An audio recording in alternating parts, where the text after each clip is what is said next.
generosity, acts of sacrifice. This is how we turn this system around. All right. Place that here. Quick. Oh, the forums are down. Up there we go.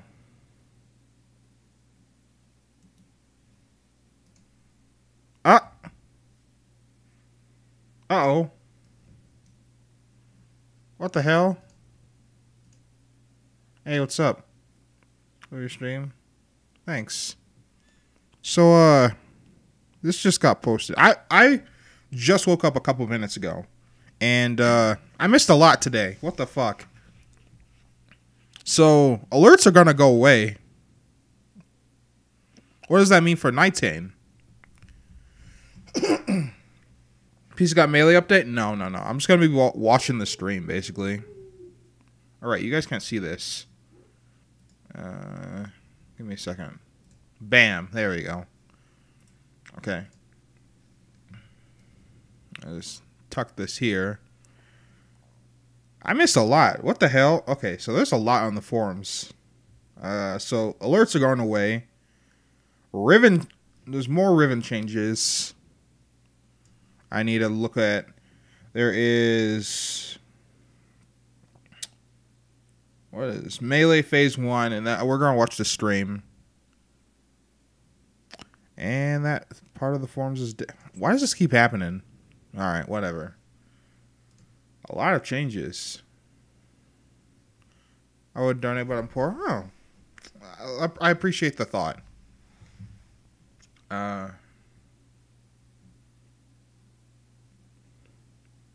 Barrow's offerings. Apparently, he's in Laurent. Let's check that out first before I dig through this. So Barrow, what do you have? I'm pretty sure it's like a bust, right? Like a fucking Kubro statue or some bullshit, right? And Primed Reach, which is getting nerfed like very, very soon. But no, PC didn't get the update. So let's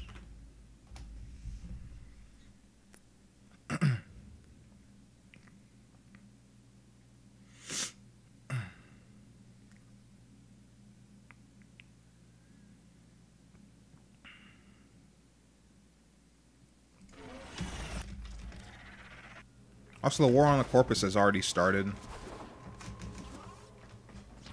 I need to get some fucking tea for my throat, damn. Because, My latest safari in the void has yielded spectacular finds.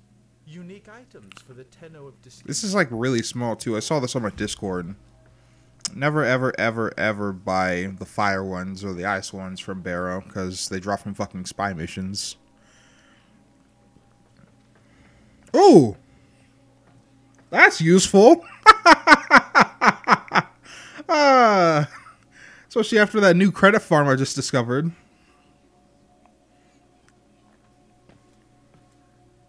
You want some credits?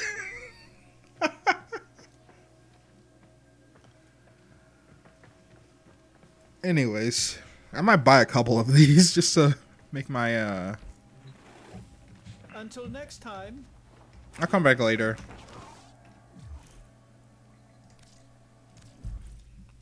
We were gonna play with you, but I own PS4. That's alright. Okay, so there's the Axie N6 relics. Alright, let's go back to the changes. So, alright, what do we have here? We have alerts ending, Riven changes part 2.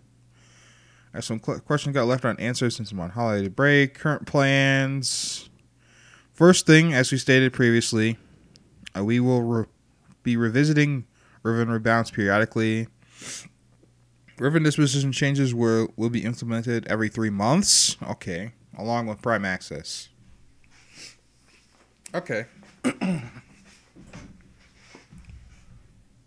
This allows for tweaks that are relatively in sync across platforms. These changes will follow same protocols before. No changing dispositions by 1 pip at a time. Okay.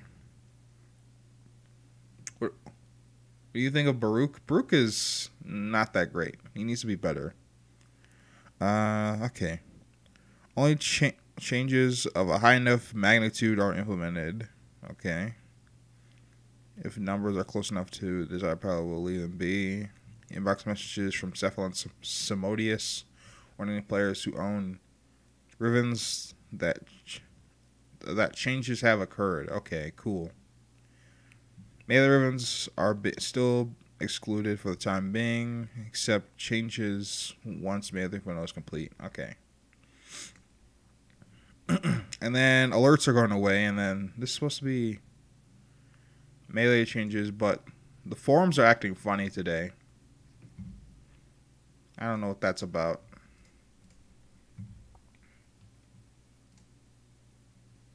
Because I can't get that page up. Like, sometimes it's down, sometimes it's up. I don't know if they're getting DDoSed or what. But I got Tombfinger. Would you say it's worth it? Tombfinger, Kick on Riven is always worth it. Except for, I guess, when it's a gaze Riven. Because that's what I got. But yeah, worth it. 100%.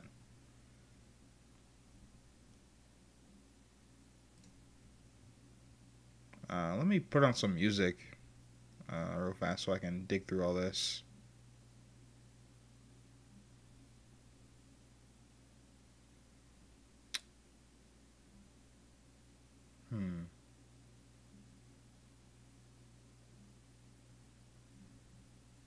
Where I have this right here. Alright. Hey, what's up? So, the Night Wave. Wolf of Saturn 6. A farewell to alerts. The current alert system. So, open the world state window of the alert tab. Select a list from limited missions and unlocked nodes. Start these missions within an allotted time and successfully complete them to earn advertised rewards and credits. Rinse and repeat. Well, the current system offers now a quick and easy way to discover and complete unlock nodes in the solar system. Yeah, well, what is the point of that if it's already, like, for new players, if it's like already unlocked? Like, I mean, I get what, mods and shit from Nightmare shit, but for other than that, new players kind of want to complete the star chart. Of course, they can earn credits, weapon blueprints, mods, and more to build up in your inventory. Yeah, so it's new player driven. Hey, what's up? A quick and easy way to play Warframe. Just hop in a mission when you're short on time and just hop out. Yeah, cool. Free path to earning weapon, alt helmets, and weapon skins. Okay. The only path to earning many auras. Essentially, they're essential parts of builds. That's true. What the current system relacks: reliability, clutter, flat, challenge and variety, and fun factor / narrative. Okay. And Nightwave. So is this just gonna be an alert vendor? Okay. Okay. I see. So missing a time limited mission with an alert only reward means waiting for it to rotate back into the live alerts. Okay, so we know how the current system works. So the Nightwave, what is it? Nightwave is a private radio series brought to you by Nornight. Wolf of Saturn 6 is the first Nightwave, our replacement to the current alert system, where daily / weekly challenges over the course of multiple weeks and will center around new characters and episodes. Oh, interesting. Now, okay, so the more and more I hear this, and more I think it sounds like a battle pass. What have I missed in the introduction? Nothing much. I just dig through Riven changes. But Rivens will be changed every 3 months. Can I link this? Yeah, sure, dude. 100%. Also, my time is fucked. I just noticed that. I don't know why, but this bug keeps fucking up fucking my computer. There we go. Alright. Alright, moving to alert reward items and cred offer. To the cred offerings. Huh.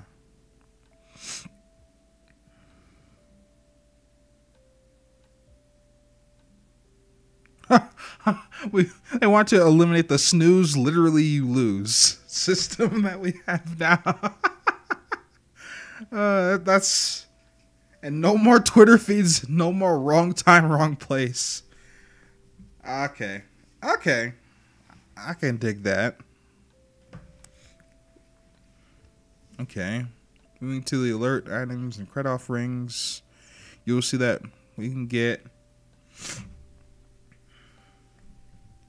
When you get be available for a longer period of time, not just a blip. There's no rug pulling on it. Okay, so this is gonna be better for people who are missing nitane and shit. And fucking potatoes. Alright, I like that.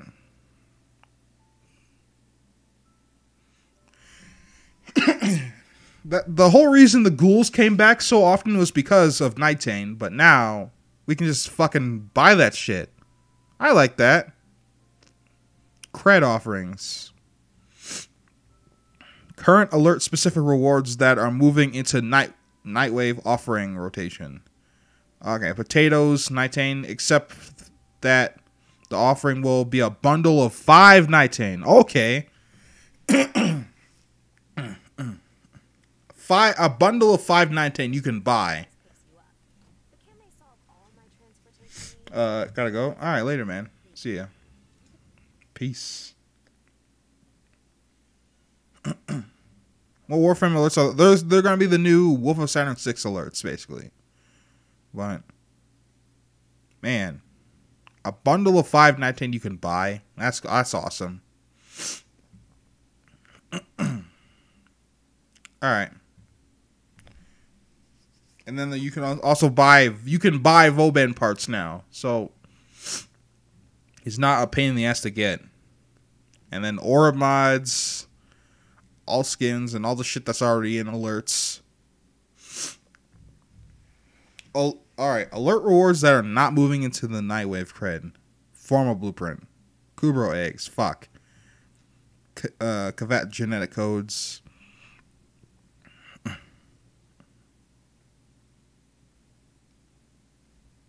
Okay, all the below rewards were added to alerts retroactively to try and make up for alerts being a bit missable. And none of the items were originally launched in alerts. Okay. Resource rewards, Endo, Void Trace, Kavat codes, Nightmare mods, and Synthula. Synthula was introduced with pacifism defect and was added to alerts as a means of acquiring the Schiffer stems, basically. We just simply left it as clan research. Okay. Cool. Detroit is in the building. Hey, man, what's up? So, buying alert shit. And stuff's gonna be on rotation. But, as you can see, looks like regardless of the rotation, you're always going to be able to buy Vauban's shit. That's amazing.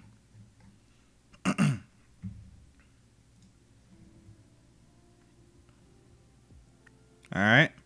Challenge and variety fun factor. We are removing the time limited alerts from the world state window, but we are still remaining... But the remaining will still be available from the tab. Okay, arbitrations. Yeah, so everything but and tactical alerts, but not just regular alerts. TLDR, Nightwave, private radio series. Unlike alerts, there are variety and challenge, lore, and less luck involved with what's available. And 6 is the first Nightwave. Nightwave rewards will be moved into a cred offering store where they can purchase it with currency and whatnot. New system of challenges with Nightwave. You have more flexibility for desirable rewards. Oh, this is on. Okay. Oh, they went over this. Oh, all right. Cool. Well, I guess I don't have to read this now.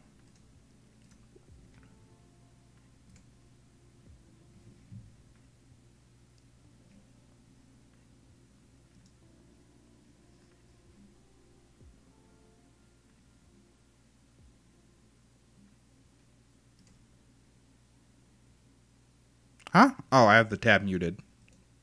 And then I can just play with some of your builds. So if you want to see your Valkyr, or if you want to see your Korra and such, just because I think it helps if you guys can actually see your content. Why did I have to oversleep today? One person's, but you know, damn. But I missed Steve, this. Yeah, no, I know. But yeah, no, thanks. I did get a haircut. Yeah, no. So I'll quickly read. Oh, Steve's coming. I'm joking. I will read over the workshop for you all. The team here at DE is working incredibly hard on a number of things. I know we haven't released anything yet, so if you're here to tell us why aren't you releasing stuff, we are working on it, fear not. But we will be just kind of chilling, going over melee changes, and like I said, demoing them live. I'm just getting all our dev build stuff set up to be, so that we can go through it without any dev build wonkiness. Which I want to see chat's reaction too. But Dean is running the show here. Steve will be here at some point. And yes, so if you have not had a chance to read this yet, or if you'd like me not to read it to you, but just to go over broadly what we're going to show today, I will go on through this workshop. Oh, that's the one I wasn't able to get open. The team that's been working on everything. So really important part about the core reason we're changing melee is to give you uninterrupted combat. So that means when we're having our, you got your rifle out and then you hold on keyboard F default to switch to melee, and then you can do your blocking and your channeling, and then you got to swap to go back. That is going away. It's just instant now. And uninterrupted, instant, whatever you want to call it. You'll see it in action very soon if you haven't already been sort of watching Sir Steve's Twitter feed. Of course, combo resuming is another really interesting part about this, so I'm going to be showing that with some more any combo. Wait. Hold up. DE gave Anthem an 8.8 out of 10? What? After all the shit he's talked about that game, he gave it a fucking 8.8? Hold on. I'm sorry. What? Excuse me? What? It's really hard to spell his fucking name. Why does he have to do me like this?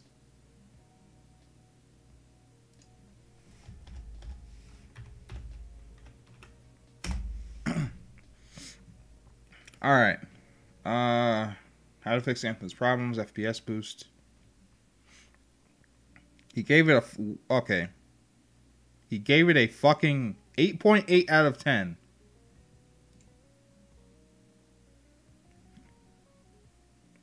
Anthem guys, Anthem well, let's talk. Blah blah blah blah blah.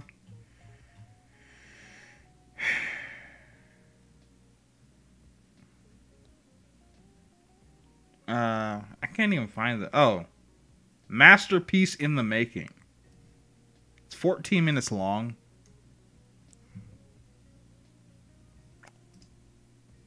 What? Why? Excuse me.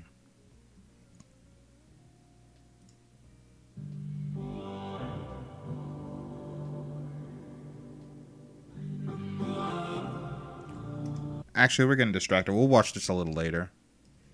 But, okay, so it was in the thumbnail. Yeah. 8.8. Was it sponsored? Was it not early access? Full version? Hold on. Was this sponsored?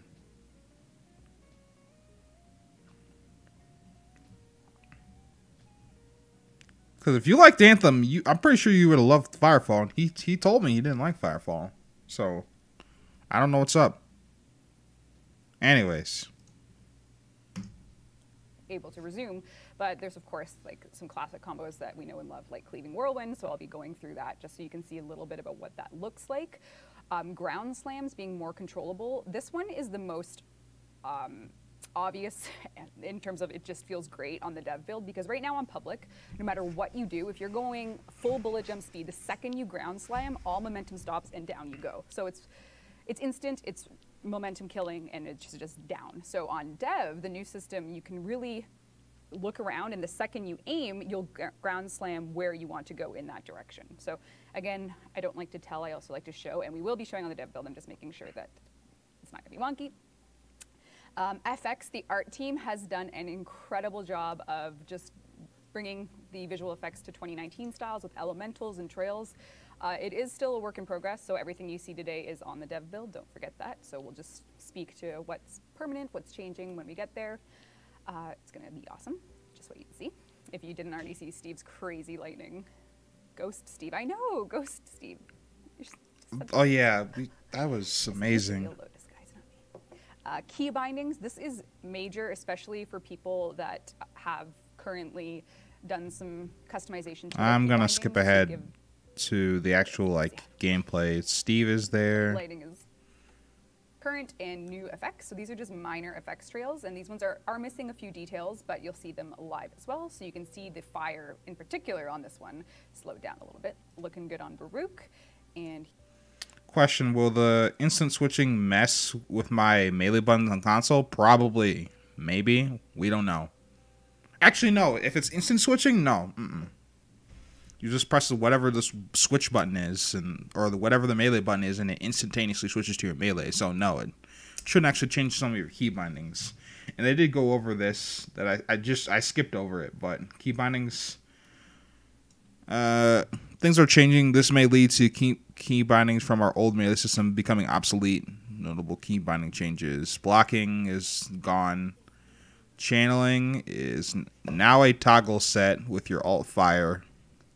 Okay, so it's alt fire. Your F button now exclusively swaps your primary, secondary, and melee. With left mouse button is gunfire, and right mouse button is aim, always and instantly. Okay, cool.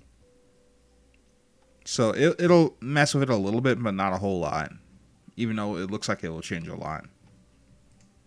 here we have, this should be the ground slam. So just to give everyone an idea of just a little bit more 2019 looking visuals coming. Yeah, indeed. I think this is also missing a few things, but that is right. When that one was that video taken? I mean, the guys are working on it right now. We just did a build a few minutes. Whoever said that on a stream, but that's what I'm known as in the McGregor family. There you go. Thank you, honey. All right. So if you want to come to my screen, Dean. Steve's most definitely hungover. I don't know. Thank you. That is not the point of the stream. We are here with Ivara, so I'm going to start showing just without any enemies at first, just because if you play Ivara, maybe you know Artemis Bow. This is one really important part of the workshop is just talking about in the additional section about exalted weapons. So there are a lot of frames that have exalted weapons. Most are melee, but Ivara is the exception with the Artemis Bow. Yeah. That wouldn't change, right? I'm just watching chat as you're explaining these things.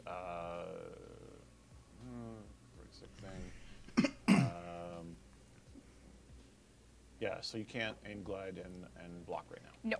No, you can't. So there are changes, and you're going to have to kind of relearn a bit of Warframe. But I'm not sure how much you set up in the beginning. The feedback we're getting from internal tests and from the dev team is it's painful to play melee on live, which is the feedback we're going for when it feels like this is how it should have been all along. Yeah, it's a little crazy. It's going Dude, to look at those fucking lightning effects on the Skoliak. Some people, some personality types that change is a bit scary, but there is once you get used to it, and it doesn't take long. I think you guys will agree that this is how it should have been. Yes. In the first place, but there are sacrifices that have been made. Blocking is automatic. You can't aim glide block. So there are. They removed aim glide blocking? I I use that a lot. If you do a lot of melee, there are going to be a lot of changes to your playstyle. But what is fantastic is you have the full depth of the melee system now without waiting for that painful switch, and this great interleaving between your traditional weapons and the blade. Yes. So just getting a little bit more of that Bayonetta or Devil May Cry kind of feel in there really is bringing what we want to do with Warframe this year, which is to try to make it more ninja again and make it more heroic. We talked about that at the beginning of the year, and here we are in our kind of first phase of doing that. So if you're an Ivara player, a big part of her kit, of course, is her Artemis bow. And right now on public, you're playing, and if you ever want to switch to melee, you have to turn off the power and switch to melee. But now you can just instant do it. It will stop the energy drain until you bring your bow back out. So you can use that's your Artemis fucking bow more like dope. your traditional primary now, even though it is still an exalted weapon, which feels incredible because you can just, Yo, your that's sweet Ivara awesome. stuff. So yes, I know. What happened? Nothing. Keep going. I'm just trolling Dean with my sitting position. Not drain energy per shot. So other exalted weapons drain energy. So we'll talk about that a little bit. That's right, yep. But with Ivara's, of course, her sweet Artemis bow, it only drains per shot. My mistake. But yes, really important part of her kit is, you got your bow out, and now you're no longer I assume it would. to just bow mode. You can switch to your. That's awesome. Sweet Artemis So when bow. is the next story mission? Probably after A lot the more flow war, maybe. between I don't know. melee We'll and see. other ways of attacking. Yes. Yes. So I just wanted to. And you can interleave. Yeah, you can interleave gunshots with like Exalted Blade, for example. Did you say that? Yes, so we're going to show that a little bit. I just wanted to show a little bit about this. So I have Prime Fever Strike on now, Cleaving Whirlwind, and I have my energy color is just, I'm going to just do default so you guys can see. If I switch energy color, of course, the effects will follow suit. So now I have green toxin. This is pretty straightforward. Y'all already know this, so I'll just go sweet, disgusting yellow. The effects, I think. Just violently peacemaker them. Statistical side of melee. Well, there's also the if they're doing this of Ivara, I assume they're gonna do it with the other ones. Effect-free work, I think, is crucial to that heroic feeling that we're going for. Absolutely. It's more vibrant and it's more in your face, but it's cleaner in many ways than the last, where we had a lot of stacking effects that kind of conflicted with it. Right. And so when talking about combo resume, one of the most impressive feeling things for the changes for phase 1 are, so this is just a really crazy green, but when you're doing the classic Cleaving Whirlwind spin, you can now shoot and then go right back into it. So combo resume is where if you're pulling off combos and getting the effect you want from them, you can switch and then you that means there's actually a huge benefit to having a low attack speed now. But as long as you're kind of going into it, you can keep the you can keep that going. So I think Cleaving Whirlwind for the cases of the stream is a really good way to demo it, because that is such a familiar and awesome combo that we've done that, doesn't always get used because... combo resume is really important to feel, and it's like a subtle thing, but I really think that is going to, for players that are skilled, they want to kind of show those interleaving between that. That's a really awesome thing. Yes. So what's the benefit of slower attack speed? You have a longer window to resume your combo, basically. And that's why. I believe we're making it work with parkour as well. So if you're doing some parkour, now we are going to make sure that all of the combos that currently rely on pausing, blocking, and all of those things, they're going to be updated to fit with the changes, because the team is working on that right now. So if you see any wonkiness in between things here, that's just because there is that's an active work in progress thing. Maybe we can show Exalted Blade a bit later. Yes, that is. Ooh. I want to use your Excaliburs and stuff, so I'm just going to show a few more Ivara things, just because it's a good time. Maybe a few more elemental combos. I know your lightning was extremely popular, so let's get the electricity going on here. Change energy color to be that beautiful Sith lightning that we all know and love, and see what happens. Do just a little bit of Are there plans of gunshots to keep enemy in the air like DMC? There isn't, but that is potentially a phase 2. That's fucking cool. Thing. Once we ship this out to you guys, we're looking at. I want to see Black Lightning. That's that. We did try juggles in the past, and the mistake we made was doing a DMC juggle with a third-person camera meant they were up too high, as you guys know. So we are redoing some juggle animations, and you'll be able to get a bit of that feel. Okay. I don't know if the gunshots are going to do it, but the strike, we're thinking of strikes doing it. Yes. So. Would you So think what that other they I'm sure Joe would is watching this and going, make C to Swift easier to get? I hope Flag so. open. You can tell us to shut up at any time. I really hope they make C to Wisp CD easier to get. To go over as well. So right now you can't see my keyboard, but I'm using my E button, mashing E for my melees. And the second I aim, I go back into gun mode, and the second I fire, I shoot, of course. So right now the default is once you shoot, you get your gun back. But there is an option, which is going to be placeholder for now. So just bear with me. Right, and this is again off of the cool part. What would you say? The double-edged sword of playing a game like Warframe is the devs tell you what they're doing, and very transparent, which means there's a lot of feedback that comes in even before we ship it. And this one is a very commonly requested one, which is also much more comfortable on a controller. Which is once you do that quick attack, you can decide if you want your fire button to be instant switch back to gun, or you can decide if your fire button is continuing with melee. So that's for those people. So now this is with my left mouse button as fire. So I'm shooting, I'm doing all my fun, and then the second I switch to melee mode, my left mouse button becomes melee still. So if you already play Warframe like this, you'll know this. So I'm no longer using E, and now I can switch by aiming, going right back into shooting, and then I can just go right back into melee combos. I think a Nightwave spoiler just. When do these updates come out? Next week. Next week. I'm trying to get to 30s. I can make my first amp.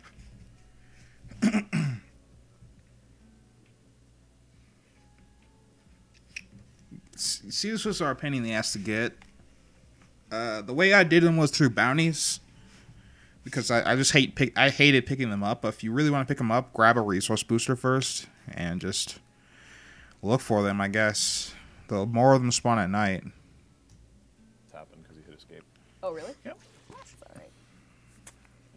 That's all right. So should I not hit escape anymore? No, it's fine. The cat's out of the bag. What will come with the host of speed mods? I have no idea. They're probably gonna stay there. Actually, yeah, they're probably gonna stay there. Once you max Onco, you get them for 5. That's 2 a day if you didn't do the math, and it's 10k standing, not 5k. Which that totals to 2 a day, so you can't buy a whole lot. That's all right. So I got my dexterity out, right into melee mode, do a little charge attack. Yes, we're Canadian. We say a lot. I don't know why. All right, so we will just quickly. Which bounties check are you on doing? the You want to do the FAQ. highest People tier are wanting to ones. know how will there be any melee lock-on improvements? That is one frequently asked question. We might be doing that in a phase 2. Reduced enough. Okay. We did a lot of tuning, and we weren't sure, so we backed some of those changes out. But we're going to be bringing some of those forward. All right. There's a few issues. So that's 4 a day, I guess. But yes, that is absolutely on the agenda. All right. Let's take a look at a different elemental combo just to see what's going on, just to get a look at them all, because the FX work is so spectacular. Right, let's get some heat on here and see what that looks like. And we do moderate our chat, so if you're posting Inappropriate things. inappropriate ASCII art, you will get banned. So. Yes. So I currently have blue. Banned from chat. How do you feel about Blue Fire, Azula style? I love it. Agni Kai, man. Let's do it. All right. Okay. Oh my god. I mean, we'll probably not use a whole lot of these effects that are single elements, but the new players will, and they're Another thing that gonna be sick. consider as well for some people. I had this question on Twitter. The effects intensity slider works on all these things. Yes. Oh. So you can kind of pick your eye. It's still 10k to buy a Wisp. Yes. And a lot of GPU Hold parts on. at play there, so you can turn it up to ludicrous. Hold on, let's check this.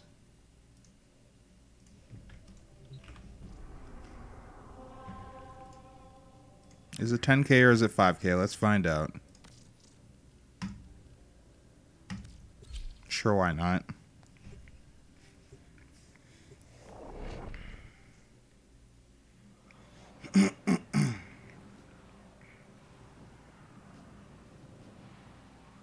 Playing on the Switch, by the way, all but oh. Oh. Well, that makes sense. I didn't ever see the update.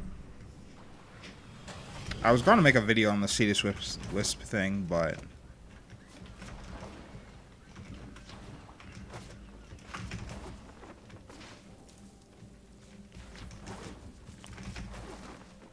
there's DE's altar.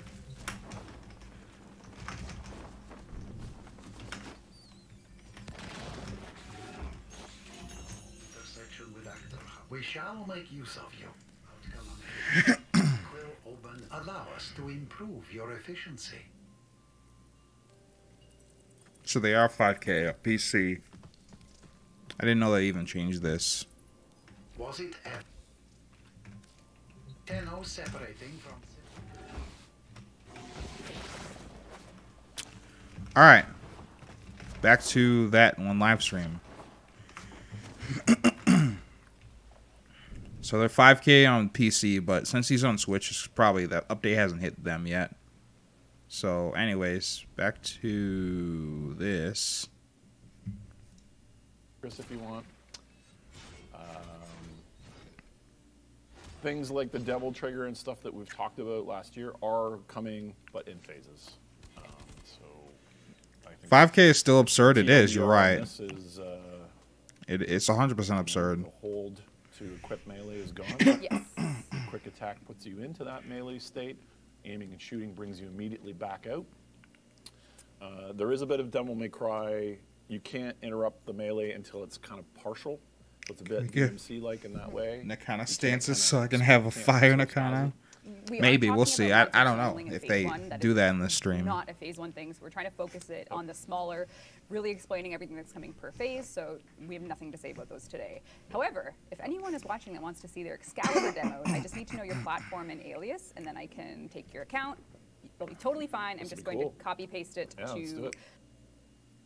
It's gorgeous. You have corrosive. What energy color do you have? Blue. So I think saws are missing the effects right now. They have not been. Oh, no, they're there. Sweet. And Tomb Finger. Okay, so let's take a look at a couple things here with that's cool. Excalibur. Yeah. First of all, let's do a... Okay, looking good. So working. So right into melee mode, as you can see. Yep. So if Excalibur took out his Exalted Blade, and he's doing his Exalted Blade combos, the second he aims, he gets his Tomb Finger back. And then you can just go right back into Exalted Blade. It just feels so great. That's amazing. Nice, what the hell? So yeah, so if you are doing... No finger gymnastics necessary. Yeah. So well, a little bit. Barely. So depending on how you're, you know, how you're doing your Exalted Blading, you can...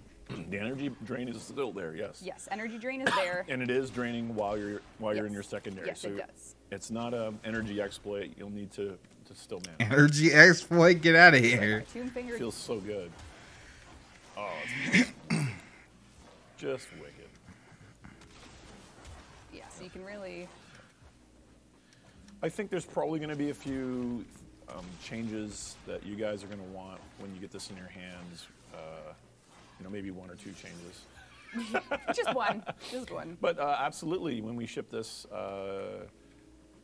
how some of the exalted weapons, you guys might have some ideas and some feedback, and absolutely we'll incorporate that.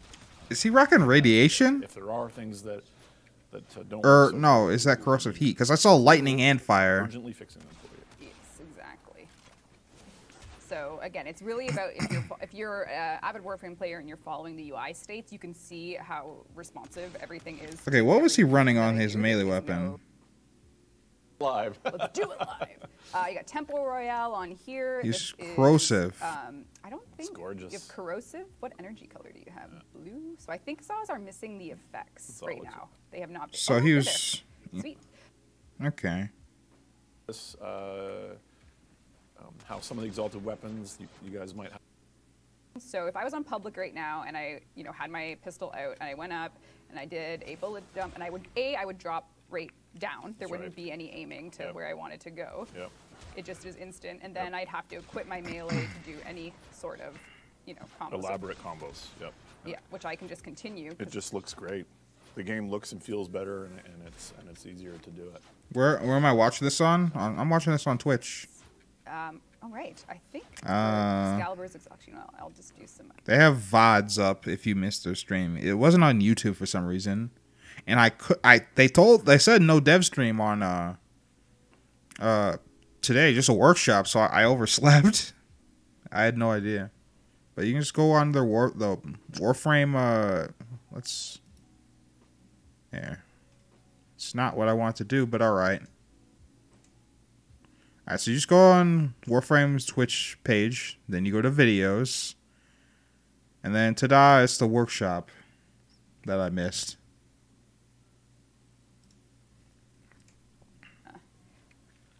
Hacking. And so, have we talked about ship date on this? Effects We are so have Dark not Souls. really. Okay.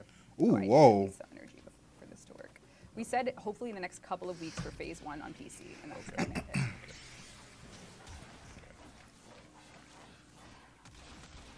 Did you say drain should stop?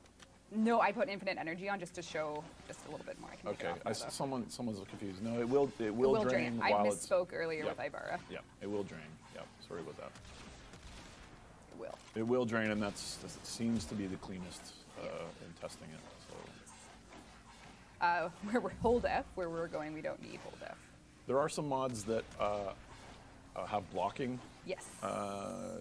That change blocking a bit. Okay, imagine being able to Still switch work between with two awesome. melee weapons with the Exalted So Blade and I will stuff. That's spawn an awesome. enemy. If you want to go away, Dean, just to make sure I don't. Hey, what's up? Hey. Just so you guys can get a sense for auto block. If You you already spoiled it. If you play Exalted Blade as it stands, you already know the auto block function, kind of, because it's built in there. But if we Someone wants you to spend all of Brozim's credits. pointing at the enemy, Yep. And you slammed your butt. as long as I'm pointing, the block will work. Yep. Channeling is now on Oh, that's your Brozim's account. I didn't even realize. Yep. on your middle mouse button, which is your alt fire. So if you use any weapons with alt fire, you'll be used to that. Yep. But it's just there. And just to talk about channeling, in typical Warframe fashion, we will be changing channeling. Our intention is to have a Devil Trigger or a God of War Rage mode with it. But we, again, in order to ship this to you sooner, we're just going to keep channeling as is. But our intention is a completely reworked channel. Okay, that's going to be awesome. Well, I mean, it's going to go away, and all your channeling mods will get repurposed. Did I miss into that anything? new kind of You missed, like, rage mode. what you missed mainly was the whole So we'll keep your mods working. Yes. Not this. power and switch to melee. But now you can just instant do it. It will stop the energy drain until you bring your bow back out. So you can kind of use your Artemis bow more. That's the main thing you missed. Well, I mean, it's going to go away, and all your channeling mods will get repurposed into that new kind of Devil Trigger Rage mode that we'll be adding. Yes. Okay. So we'll keep your mods working. Yes. And if we do completely screw that up, then we will compensate you with mod replacements and that sort of thing. It seems fantastic. Excellent. All right. So you wanted to show something? Blocking doesn't drain energy, no. Nope. No. If you're channeling, it will. Pardon me? You wanted to show something? Yeah, I wanted to show something. For the melee stream, I thought I would just show something completely random. That just sounds just about right. All right. I think I'm gonna switch. I'm gonna grab a PS4 player's account now. I think someone. Wow. Whoa. And with right. new sun shadows. Got it. It looks amazing. Here we go. Yeah, here we go. Low clip. Wow. Look at the Whoa. terrible frame rate of this clip. Right, so you'd never see shadows like this, right? So you got a proper character shadow. You have all of this dense forest cutting shadows into the environment, which is clearly, there you get the lightning flash that changes the sun direction. Poor art It team. really is going to be a quantum leap in. That looks unreal. It's a generational leap for the visuals of the game. You see the just absolute correct, beautiful shadows. This really isn't. This is something we should have done for a while. Oh, it's a planes rework. What the fuck? Crazy RTX card required or anything like that. This is pretty standard. Because that's just new shit for the planes. Okay, that looks unreal. But this, you know, this. All right, let's do a comparison. So that's Hex Stiletto. Let's take a visit there. See what it looks like now.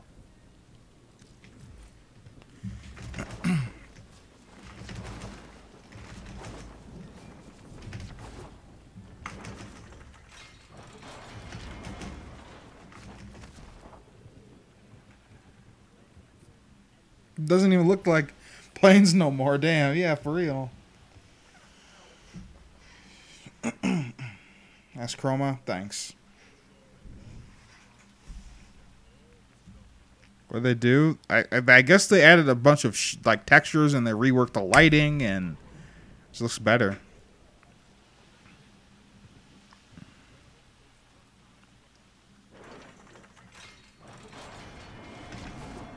All right, Hex Stiletto is right here.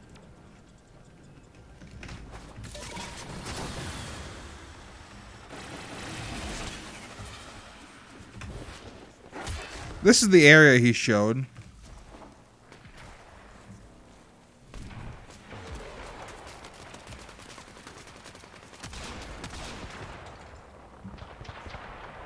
Of course, I'm getting mortar shot at me, but like he was around this area-ish. Hold on, can I get on top of this tree? There we go. So, where the fuck's that log he was at? 'Cause it's not even here. And that compared to this. This is dev build, dev. Yeah, this is our dev build, and this isn't finished, and there's a lot of work in progress art here. But yeah, this is it's gonna be great if you play on an absolute microwave. You play an absolute microwave. Nice. All right, let's get out of here.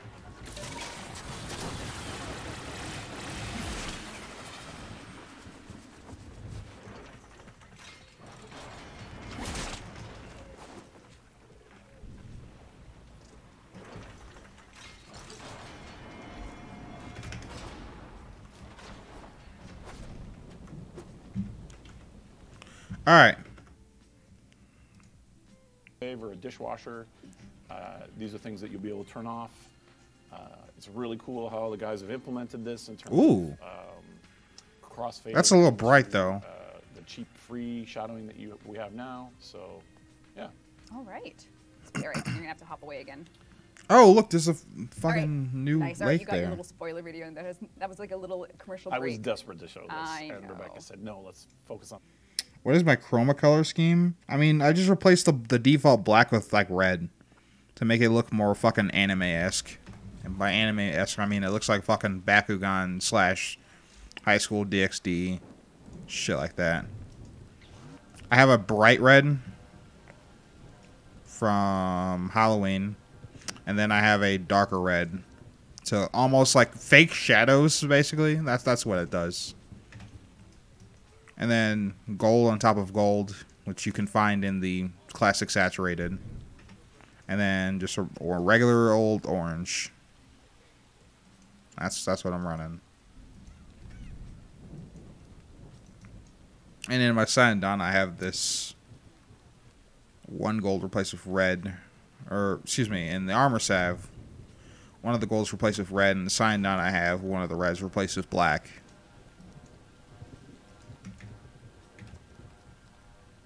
I think the most I can look like Issei is this with the green color scheme, or the green energy color, but that's about all I got. Alright, anyways. Have you ever tried playing a controller on PC? Yes, it sucks. Though they changed it and I never tried it since. I did a whole stream where I played on a controller actually, and it was really bad. Like, it was not fun. I can't believe people actually play Warframe on a controller because it just plays so bad compared to keyboard and mouse. Like if my first experience with Warframe was controller, I probably would quit, to be honest. But it's just so much better on controller. Anyways, hey, YouTube live streams on mobile. Chat stops working. Oh, rip. Call the grins too much. The vegetation. You watch High School DxD? I mean, yeah, it was a good series right until the last season that they released. It was ass. God, that was awful. That was a terrible season. That is not true. No. All right, so we have a PS4 player here that I'm just going to see if I can log on in. All right, so if your name is Skeptic Man in chat, we're going to hop on your account, and it is in our dev environment. We're not touching your live account, and we're just going to take a look at some of your gear and loadout stuff. I want to make sure that we cover everything from the. Oh, all right, good to know. This could be a lot going on here. Hold on. All right, Steve, any questions from chat you want to? No, I think people enjoyed seeing the video, and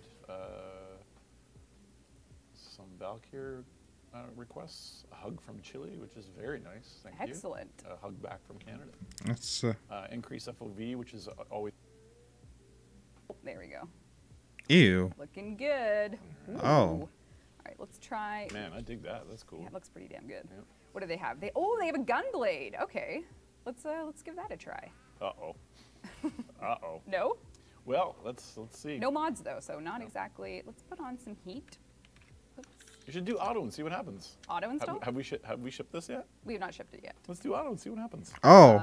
Actions, yeah. You want me to do auto install? Yeah, yeah. What are they doing to auto install, please? Yes. So hey, they get a ribbon that they can unlock. So you know auto install's looking out for you ribbon collectors. Yeah. I mean, minus the fact that this was there because it's the only D polarity other than the cold mods. I get it, but that's better. That's it is on live, but no stance weapons. Better, So but like.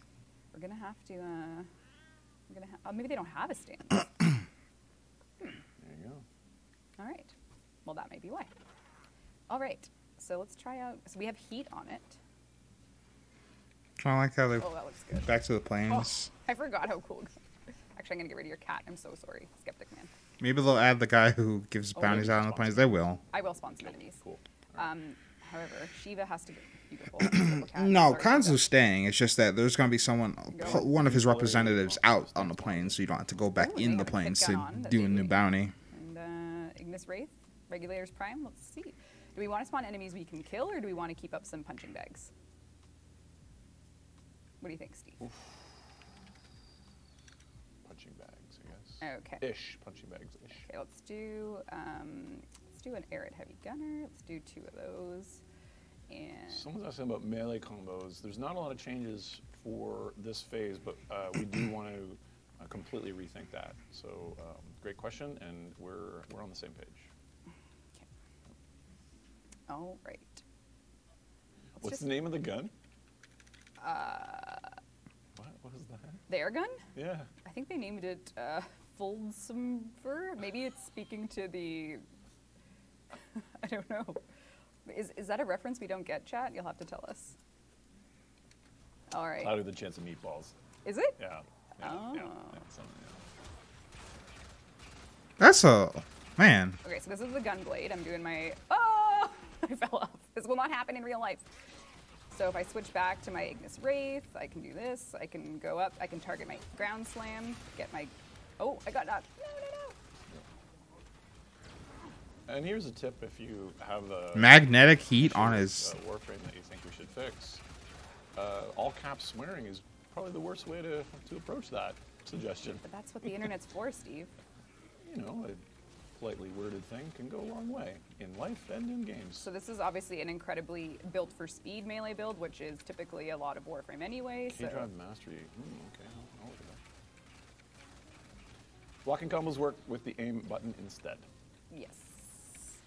But Yes. block button and the aim button are the same. Whatever. She's owning you with that slam. I'm going. Oh, there you go. There you go. It's a bit God-handish, isn't it? Up to Very heaven, fast. Up to heaven they go. Oh no!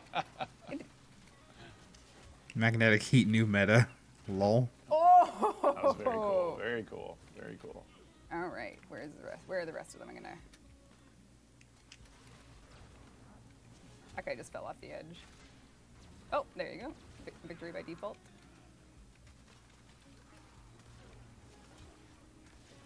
Bye-bye.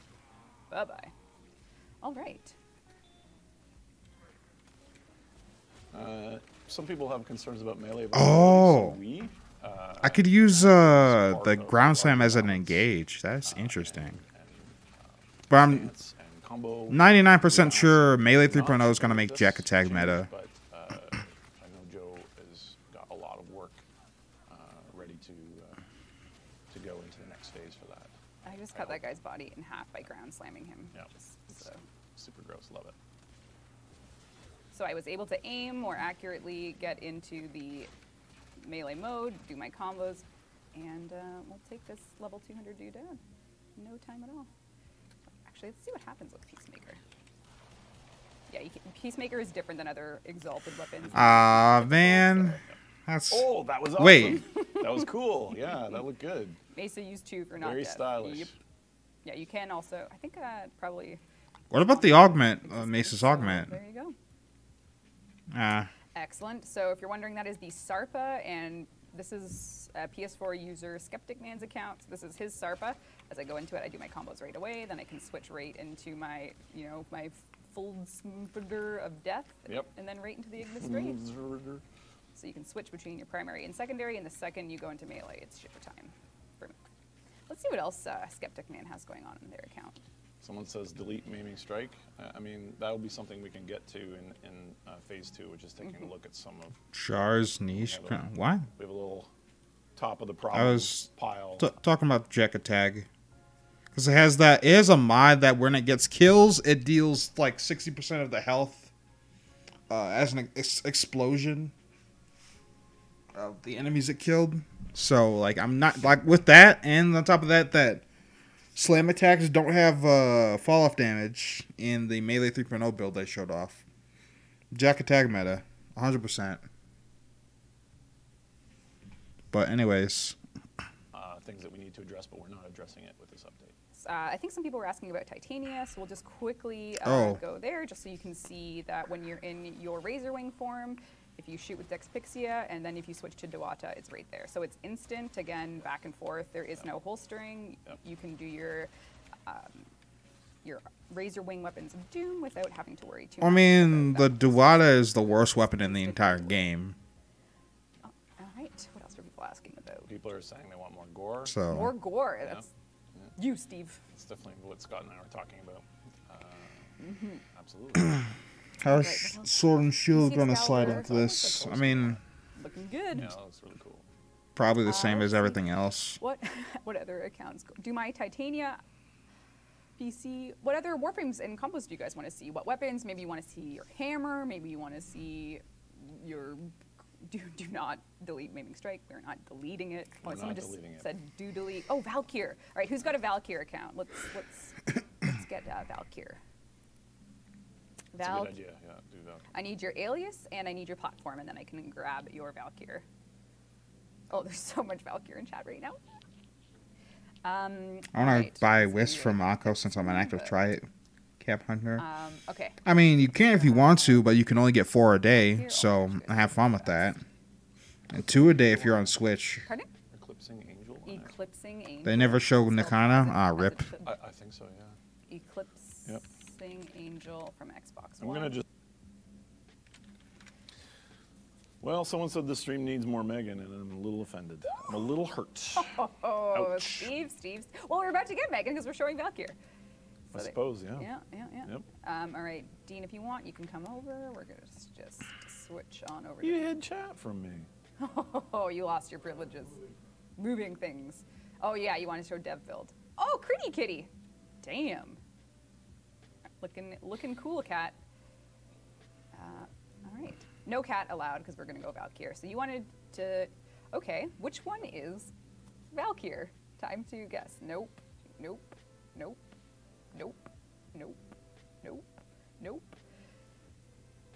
All right, we're going to have to just pick your Valkyr. 9 Forma. What? Damn. All right, let's check out your Valkyrie. What do you have going on here? Looking pretty good. Looking pretty good. You got your lens, your mini plasmor. Very, very true. And you have a Za. Let's take a, I think someone wanted, we'll just leave this. I'm sure it's for the Exalted, right? Well, yes, we're here for Valkyrie. So an Aegis damage reduction. So using your Sword and shields will be pretty good too. With your Za, as you saw with, so this one has Shimmering Blight, so it's got attack speed on it for sure, because things are going very fast. Whoa, look at those effects. Yeah, that's cool as shit. Sinisterness there. Yes, so that would be energy color mixed with whatever elemental is on it. Yep. So lots going on there, and then of course it's probably gas. Killing myself with the lens. Black gas, damn. Just go right back. Yep. So for Valkyr's, that looks awesome. You guys know how this works, so I can switch right back into the lens. It does still drain energy because, as Steve said, we don't want to be creating scenarios where you are in some type of energy exploit. But you can see I'm just going right back into it with pretty much no problem. I aim if I want to take out my weapon, and then I just melee to go right back into Hysteria mode. Reggie. So if you play Valkyrie, you'll know that Hysteria is pretty important for killing and staying alive. Yep. Holster mods still affect switching between your guns. Yes, okay, so that's what's going to happen to holster mods. That's right. Yeah. So that's still a thing. Since blocking is going to be auto guardian, diversion is going to be active most of the time. You can make an aggro tank if you want. That's what I did with my original chroma, but delay. No, that's next mainline, which is also with this. So that's all coming together. Yep. Yeah. So also with this are fixing goofy things that we should have fixed. Where equip changes have to cross between the network and come back. So now black gas to play. much more consistent, reliable, regardless of host and client. What happened to holster mods? They still affect melee switching and whatnot. And I'm hearing that this looks good with viral on it. So I'm just going to triple check that I read that correct, just because it's good to demo. So let's just. I'm just going to throw on a viral build here. Okay, so this is going to be using, we'll just copy, so that should be a blue energy color, which you can kind of see right there on the smokes, looking good, and I feel it already. I already like where this, I should probably put a stance on it, hold on. I love it, I already love it. Just cause, get those combos going. Carving Mantis. Right, so.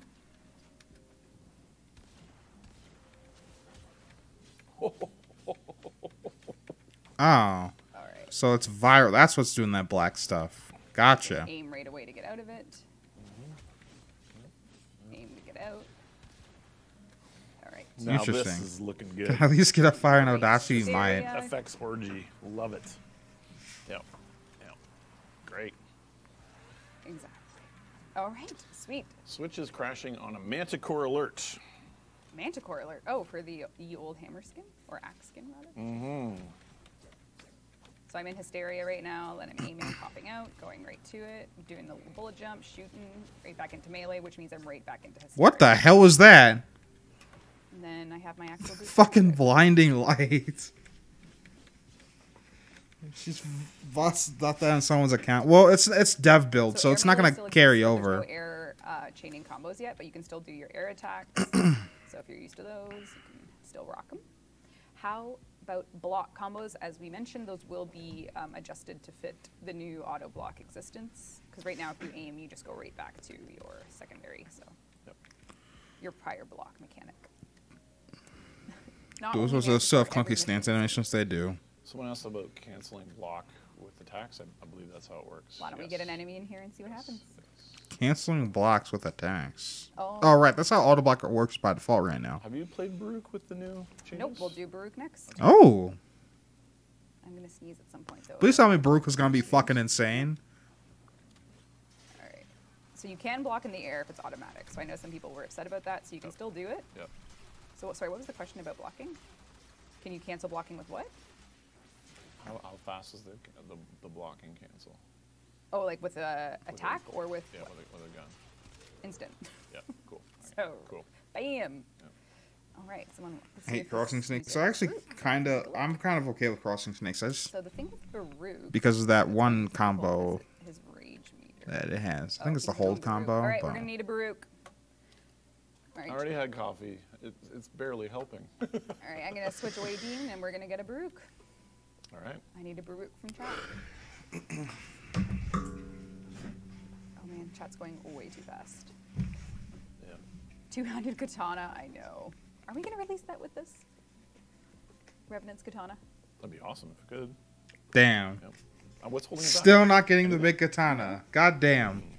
All right, Baruch. We got a P. I can't even read that. That's going too fast.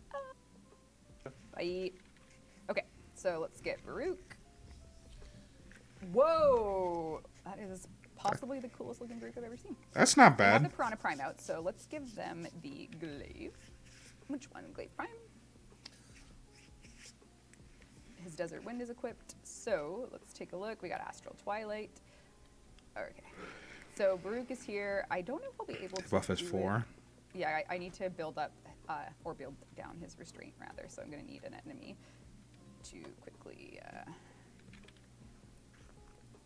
let's just put a couple of these in. Simulate. So with Baruch, if you don't know, his Exalted Fist, he's sort of the pacifist warframe. You can enable, Baruch's actually the most recent warframe we've released, so maybe, oopsies. So currently, I actually have my Glaive and Prime secondary out, so you can see that I'm auto-blocking with just this. I'm just going to try and get there. Okay, here we go. So let's get his... So his Exalted works, and I can go right to Piranha Prime, and then I go right back to his Pacifist. Oh, it feels good, yeah. Yeah, so I can just switch right into Piranha Prime, and then bam, back into Exalted. So very similar. It's the same logic applied to all Exalted weapons that you know. And are you using the option where melee becomes Bruce fire? Salthammer looks like Lord Farquaad. Cool. All right. Who? Yes. I'll so Google you can it. See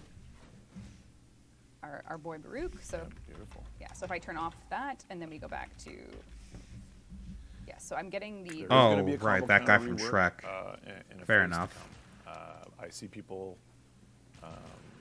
asking for improvements there, and we are absolutely going to be making that better and reworking a bit of that, and we'll share details of that when we get closer. And if you are crashing on Switch on the alert, I'm sorry about that. We have some bad data in the alert enemy table, and the team is working on it. We're going to see lots of quality and usability improvements coming for Melee until the summer, almost. So this is depth. So there's heavy Summer. Phases.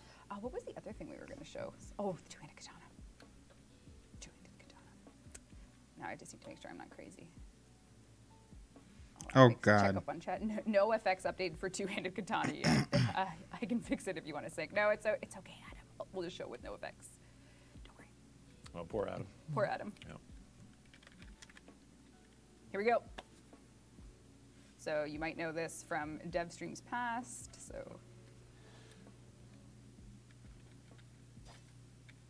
I don't know if it's been. It doesn't. Is there a drop for this stream? No. Okay. We're just- Sorry, no drop. So this isn't going to work yet with the equip mode because I don't actually have the weapon properly. I just hacked it into my arsenal currently, so only some aspects of it will work. It won't switch to melee mode with it yet, so just beware if you're watching that it does exist. It's just It's still using the old quick attacks. not fully yet. They had a stance ready for Melee All right. 2.0, but like See, just do a quick they slap. deleted it. A chat. It got slap, leaked. Check. What else is going on? Oh, someone's salty. They're not getting a drop. Sorry. Sorry. Sorry, impromptu. Yeah, I think, I don't know. I'm kind of up to just over an Okay, hour. we under talked an about hour, this. If you're on, you get it. If you see it, you log in to play it because they just have an item. Most of them are credits. So Danielle's workshop here talks about a farewell to alert. And I I'll think just say that. if you're someone like me who logs in to play Warframe and you have a very limited set of goals that are very micro in nature, like, okay, I need to get the Redeemer Prime Blade. So that's my goal for the day. The way, I don't want to spoil too much about Nightwave, but it just allows me to have a more macro goal, at least my application. Well, the reason it's going to take so long, it's like they're changing a lot. They're changing a lot of old systems and reworking them. It's like reworks on top of reworks, basically. Animations for a two-handed katana look nice. I prefer to have a stance, but we only got to see the quick attacks without a stance. That for me when I'm logging in on dev, not only playing melee, but just going through the night wave, what we're calling them acts and challenges. They allow me to just... Right. Right. We think you're going to love it. And Adam's already fixed up the two-handed katana effects, but I think we'll save that for release. Save that for release. Or do you want to sync it? No, we'll save it for release. Damn it. That's going so long out. Well, I don't have my... So this is kind of buggy right now because it thinks I have my glaive out. So I'm just going to actually maybe go to the arsenal and equip it properly instead of hacking it in. Because... I think it solves itself if you shoot and switch back. Sorry. Might as well do it the proper way. Dodge the question. I don't know if we dodged the question. What question? I don't know. See some question dodges. I just... I get this kind of far away look when I'm staring at chat because it scrolls fast, so I kind of unfocus my eyes, I guess. That's why I look like a zombie. Yeah, I don't know. We need ghouls on Switch, I agree. There you go. There it is. So I think people probably want it. Well, I need to wait 43 seconds. They need to update the effects for the Zenistar. You can just do your normal Zenistarring. But I'll have to check with the weapons. Oh, wow. Like that. Of course, you can see the Zenistar is indeed working. But the quick version of it, I know, is what you guys are asking about. But that was just a brief version. Free-handed. Right. Well, thanks for joining us. You can undo with another charge attack, so we can do it. But I think there's a little bit... We don't have other news, but obviously we're still working very hard on new content. But we wanted to stream today to tell you about the serious gameplay changes that the Melee update is going to bring. Do they say anything about range mods? No. Xbox X improvements are on our mind. Right now the graphics programmers are working on the new renderer, though, which will be across all platforms. I haven't checked where HDR ended up, but it definitely is on our minds. But we have this whole new lighting system that I think is going to be a very dramatic improvement for all platforms. That is the focus right now. I think something might be up with the Zenistar. This is the dev build. You guys are probably thinking it looks a little... something's up with it. So if you are a Zenistar player, that the first thing you do is get out your Zenistar disc. I'm trying to play that way, but I think there's an issue. But I have to admit, the Zenistar being what it is... Wait, you can just cancel the... Why did I do that? Well, Zenistar... So you can just cancel this. It's probably a bug, but it definitely is on our minds. I'm trying to play that way, but. Oh. Yeah. Yeah. Thanks for spending some time with us, and we look forward to shipping out the Melee. Cool. Okay. So there's a lot in there, and man. So. Instant switching gonna work for fucking exalted weapons. That's cool. That's huge for Avara, especially if you play Avara in arbitrations and you play like a nuke Avara. Like that's huge. We'll watch this in a couple seconds because I want to see why the fuck DE decided to give Anthem an 8.8, not a fucking 0. Okay. Oh. It's that time again.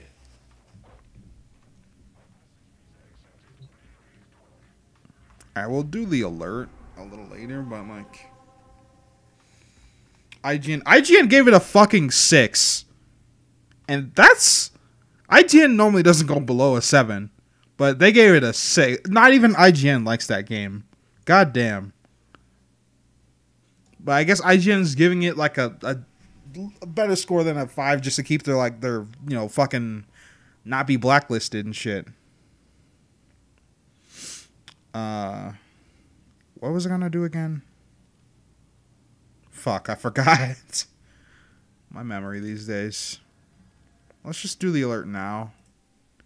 And then we'll look at that Anthem review that DE did in a couple seconds. Yeah, it might as well have been a 0.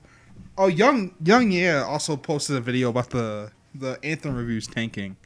This is a survival against the Corpus. 30-minute survival. Oh, I should probably also tell you guys that someone was asking about my fashion frame for Chroma. These right here can only be bought from Teshin. They're not the full ones that you can buy from the market. They're only like the half ones that kind of look like the Promo Crime Access thing, but smaller. You can also put on your Dynasty wings on Chroma Prime for some reason. I don't know why the hell you'd want to do that, but alright.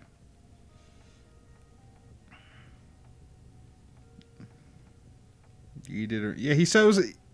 Yeah. He calls himself DE, but he's got a complicated name. 8.8, he said. Now, I want to know why. But after we do this 30-minute survival.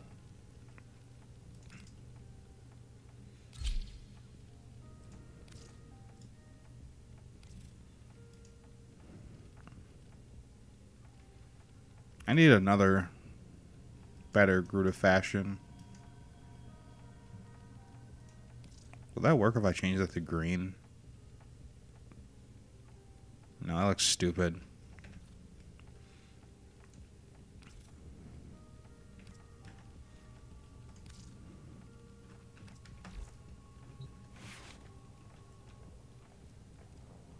Must have friends at EA/BioWare. Well, like I said, I want to see. I want to see why he did it. And I'm like, there's no fucking way. Like, I don't know if the video is sponsored or not, but we'll see.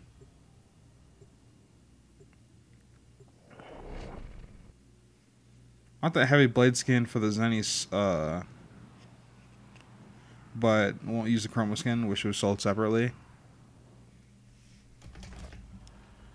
Alright. This is on solo mode. Solo mode's not fun. To be honest, he was I don't know about that now. I just want to see what's the deal with that. He pops in and out of stream, in this stream actually sometimes. So I just wanted to see what was up. But I mean, that's your opinion. I won't fault you for your opinion. If Anthem sponsor was $20,000, damn, you give it 11 out of 10. But the thing is, review is supposed to be like a mix of your opinion, but also helpful feedback. There's also some guy who was sponsored by EA, but EA made him remove his review because it was too fucking negative. Sending auxiliary life support. The first life support capsule has arrived. Activate it when your supply is low. Alright, this is claustrophobic as hell. Alright.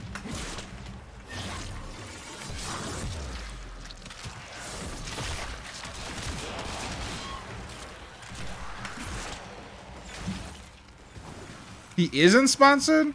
Okay. Well, that makes it even more interesting. But IGN gave it a fucking 6. Not even they look. They said, it's okay.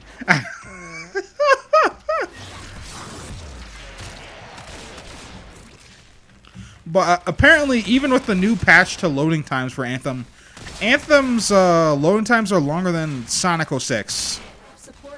I didn't even play Sonic 06, but like apparently it's been notorious for having extremely long load times. It's 3 times longer than that. Fucking Sonic 06. That's shit out of here. That's horrible.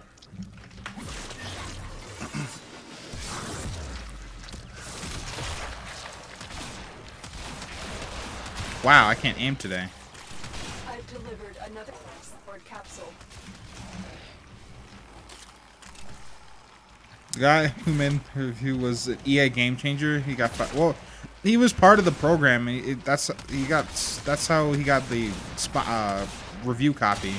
But yeah, they made him take it down. But I mean, he re-uploaded it. He just removed the disclaimer, and I watched all of it last night. But he was he was brutal on the game. For someone who was sponsored by EA. But everyone fucking knows the game sucks.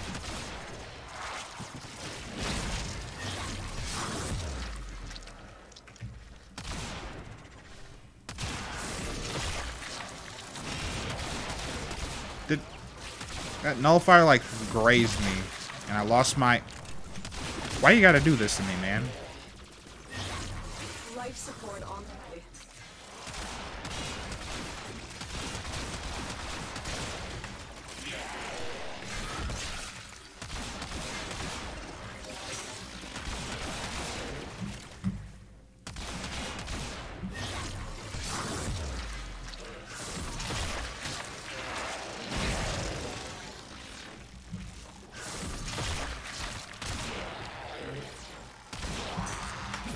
Additional life support has arrived.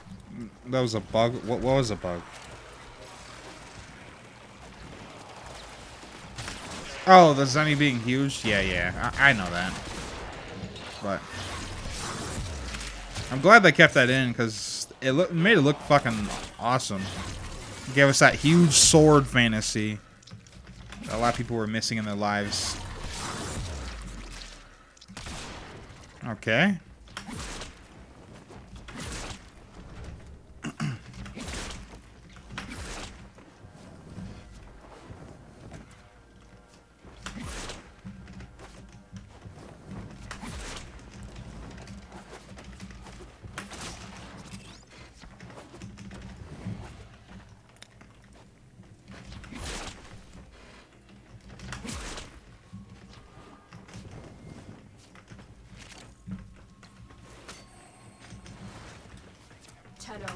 Prepare for life support.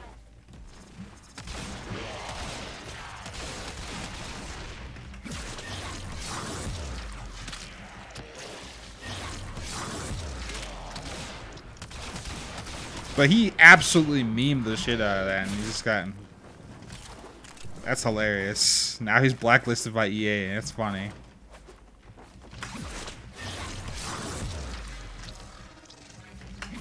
Another life support capsule is now available. The biggest swordist like Cloud from Final Fantasy.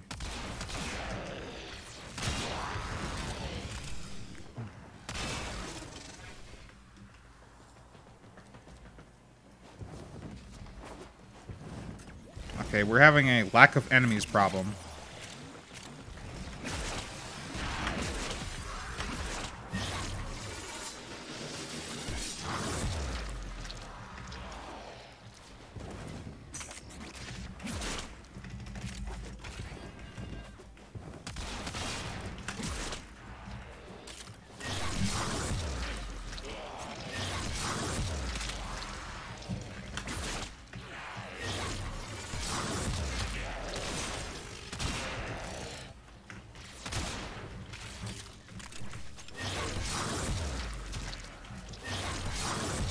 Ready for a capsule.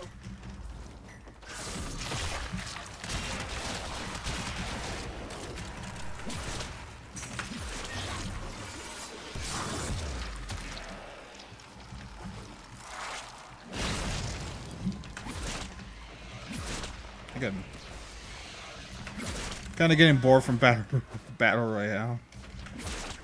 Battle royale, it's a trend.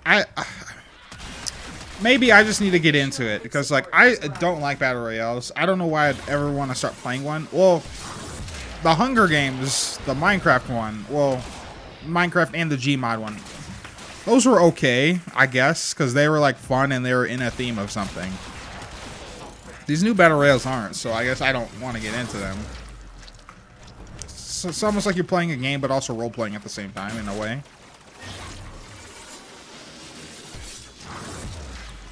And that's what I found fun about that one in particular. But I used to play that a lot in 2012. 2012 was a good year. A lot of good shit happened that year.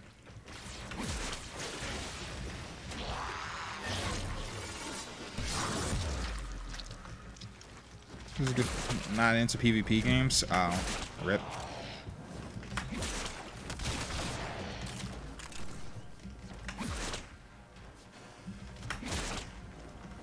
Life support incoming.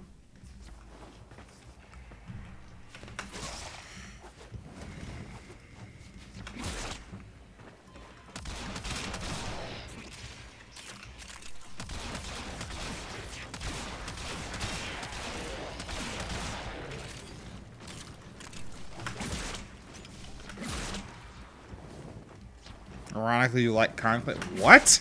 You like Conclave? We need to have a talk. Hold on, what?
Air for life support.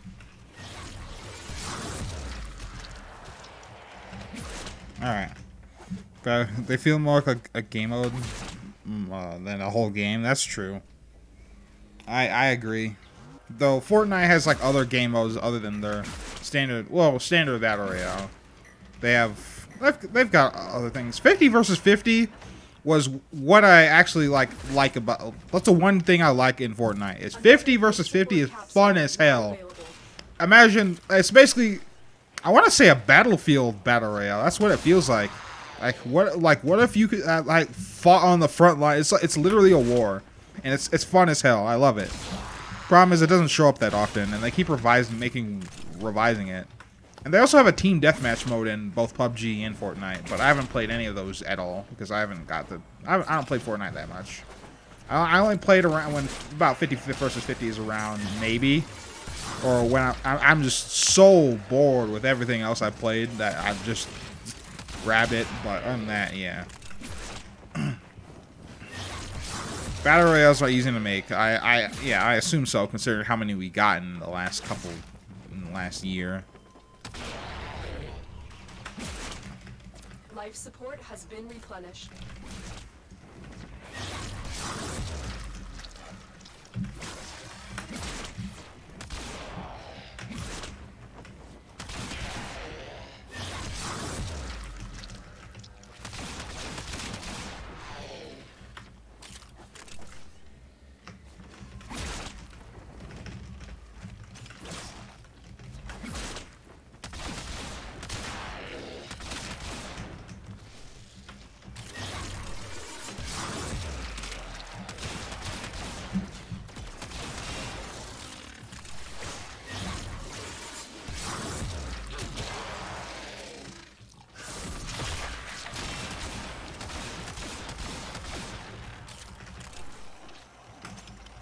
Got the KS3 the other day. Kind of disappointed. KH3. Should have bought Metro. I'm thinking. Metro's not. I heard a lot that the Metro game, the newest one, is not fun. And on top of that, Metro's a fucking benchmark game. I don't know why anyone would actually buy it for the game. That's what gets me. It's that people actually bought it for the game. It's the same thing with Crisis. Crisis, I like the series, I like the story. It's a fucking benchmark game. I've delivered. For the most part. Capsule.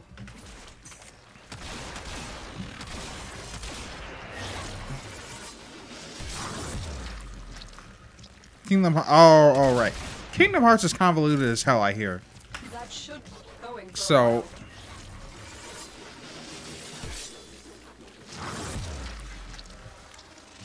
that makes sense that it's like that.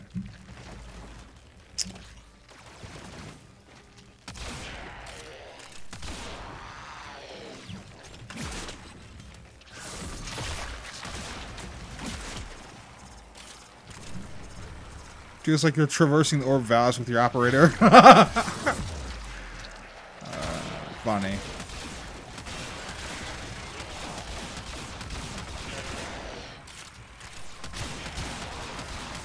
But the thing is, like, the reason why it's not fun is because everything's too slow.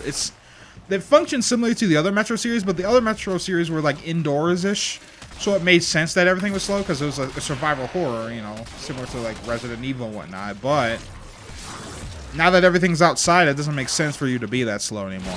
Life's on the way. When the enemies are much faster.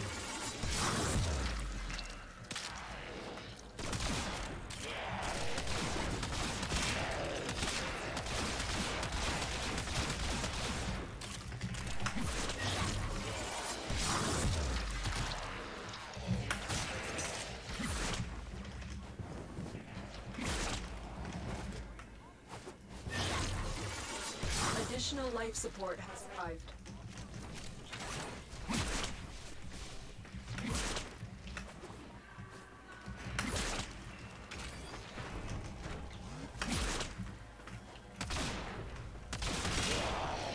What is wrong with my aim today?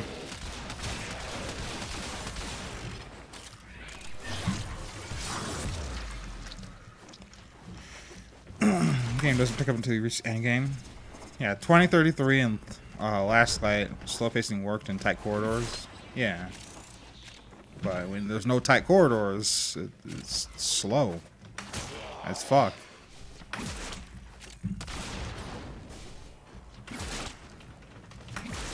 Wow, we have a lot of time left. Damn. Feels like I've been in here for 30 minutes.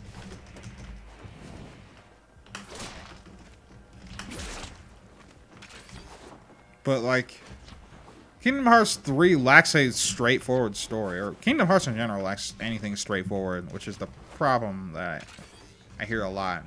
I have never played a Kingdom Hearts game, but I definitely don't want to play a Kingdom Hearts game. Because, honestly, for the most part, Kingdom Hearts is just a convoluted story. It's just like an excuse to play with fucking Disney characters. That's all it is. Alright, and I don't get it. I don't get the appeal.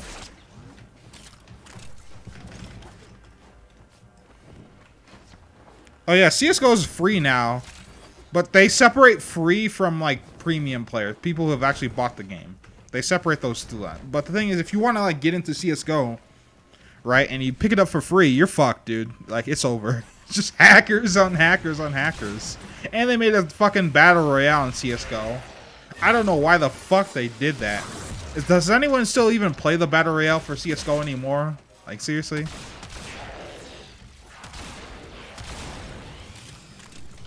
I forgot about that until I just... Prepare for life support.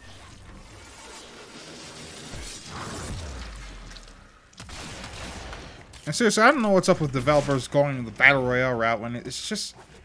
I don't understand.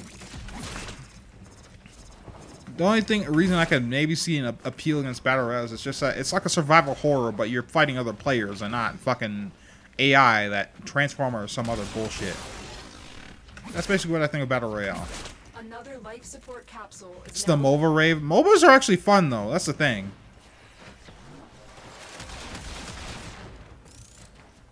Though the communities in MOBAs are toxic as shit. Like, I wouldn't mind a Warframe MOBA. Well, they did have a Warframe MOBA for a time. But then they removed it and never brought it back, and everyone wants it back. That MOBA was called Dark Sectors. It wasn't designed to be a MOBA, but it was a MOBA. For the most part. Because you farmed levels, then you push into a base, and if they defended it, they won. Other human players, scary. Yeah, it's almost like you can get shot out of nowhere. That's basically how PUBG works. Though, I feel bad for any poor sod that plays PUBG on console. Holy shit, dude. PUBG on console? Fuck that. That's so bad. Why would you do that?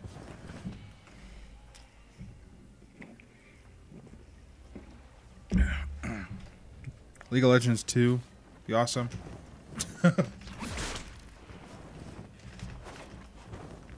Warframe had a MOBA. Bring it back. They did. I'll show you gameplay of it. But I'll show you Dark Sector's game. But there's a lot of content for Dark Sector. Well, not a lot. There's like one YouTuber who's doing Dark Sector's content. But when Dark Sectors come back, I want I'm gonna be making content because that's like Dark Sectors is 100% sustainable content. That's fun as hell.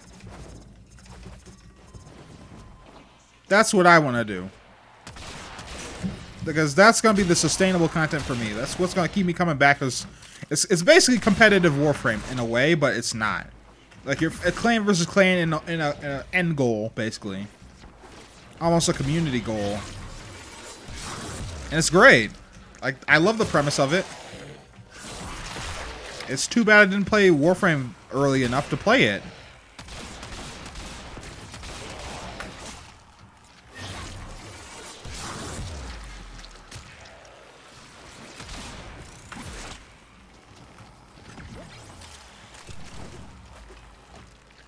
How do they work?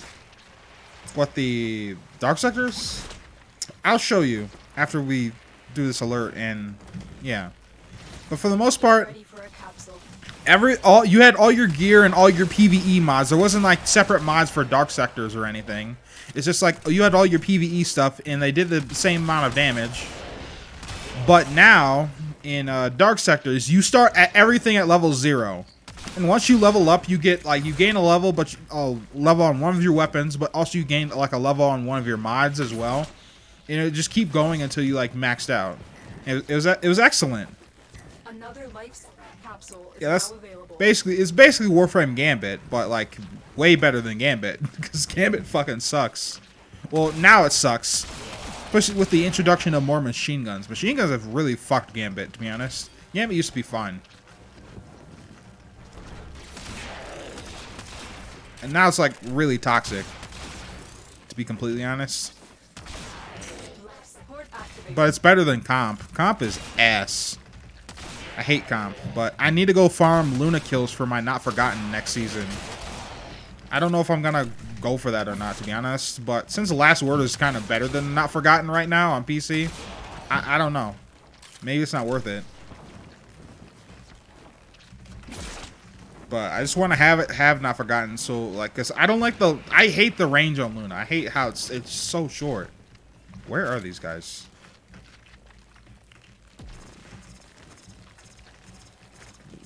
Seriously, what the hell? Where'd they go?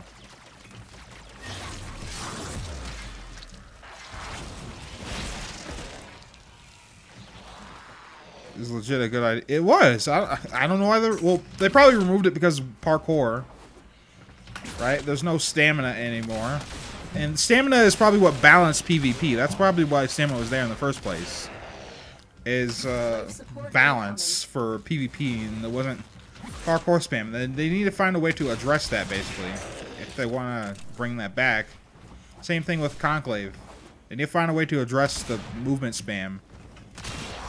That's annoying as shit in Conclave. If you add railjacks in Dark Sectors, you got an esport. Yeah, exactly. That's what I was thinking. Well, not much of an esport, but like still, that'd be fun as hell to watch. That'd be so tactical, and I love it. And I don't even like tactical games. I bought Rainbow Six because it looked cool, but then I played it and I was like, oh fuck, this. Yeah, that's what Warframe needs, streamable content, and that's... I can't wait to, like, get a team together and just stomp face. They can turn off parkour, in Conclave. They could. But that would be less Warframe and more Destiny in third person, or Gears of War, I guess. But... what if they made a Conclave mode that was like operators only? And instead of like using your amps and shit, you'd play pretend because they're kids, right? And kids do kids stuff. I think that'd be pretty awesome and wholesome. And actually fucking balanced. Just like the kids that were playing pretend in the intro to Cetus. But that's just me. Can't wait for Assassin's Creed 3 Remastered. That's coming out? I didn't even really. It's been a while since I played Assassin's Creed. 3 is the last Assassin's Creed game I played. I have Black Flag on my PC. I've just never played it. But like Assassin's Creed, the ending for 3 is what got me out of the series. It was so bad. And I actually liked Assassin's Creed. Especially like the missions where you played as Desmond and have to do assassin shit. That was fun. But anyways, Predators use Nerf guns. They use toy guns. And they'd make their own sound effects. That's funny.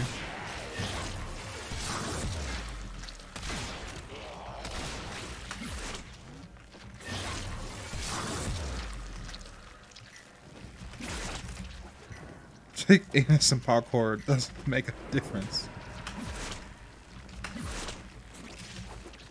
Cool. Bring back cooldowns for PvP. That was a thing in Conclave? I didn't even know.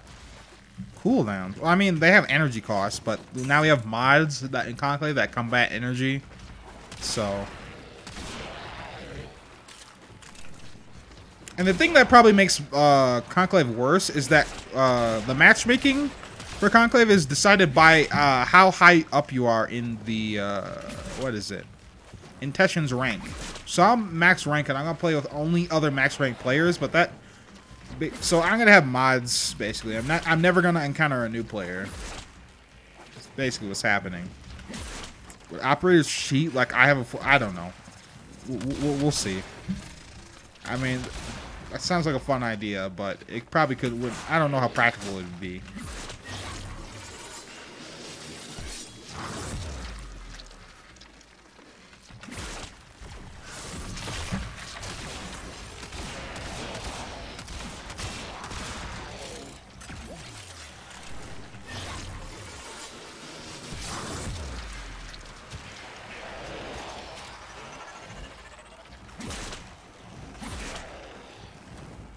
I pirated Black Flag for the full experience. I mean, it is a single player game. Well, it has a multiplayer, actually. It's very similar to the mobile version of Assassin's Creed. That should keep you going for a while. I don't know if you guys even remember that. That was a long time ago when they released a mobile Assassin's Creed PvP game. I played it a bit. I don't know why I kept playing it, to be honest. I think it was for like skins or shit in like the other games. That's probably why I played it.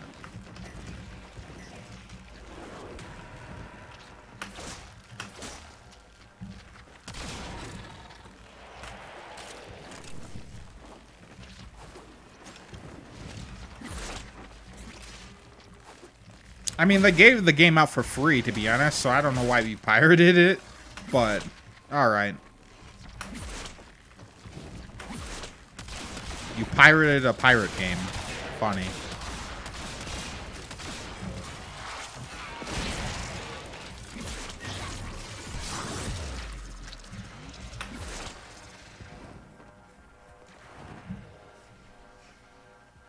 Life support on the way.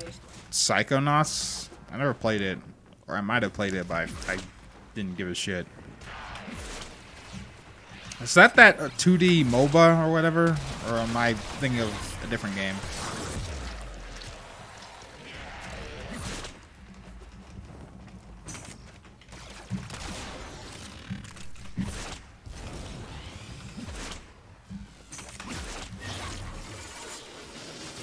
Delivered another life support capsule. Pirateception. Just for show, not like, no, I'm saying like not amps, but like the operators would have toy guns to play with, and like I don't know, just an area outside of Cetus or whatnot as PvP.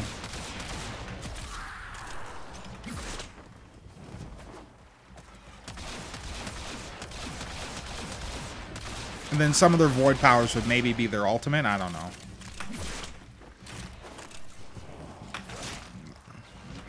Or another way I was thinking of is make like a Battlefront. You know how Star Wars Battlefront is, but like with the Grineer and the Corpus and maybe the Infested. That would also be fun.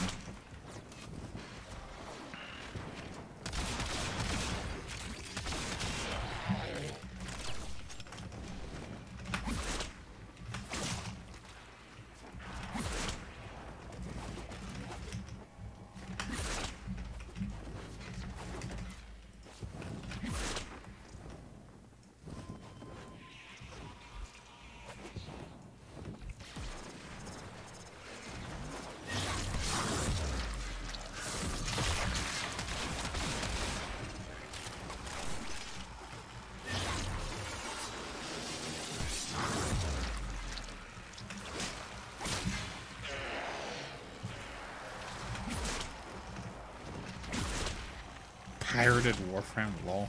Warframe Operator Battle Royale. I don't know what that. Yeah, but it's free.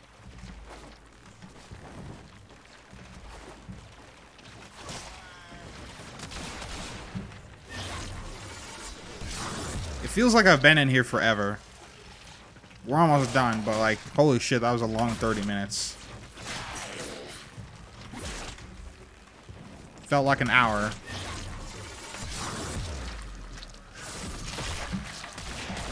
I mean, we are fighting a war, I guess. Life support. Why do we need life support?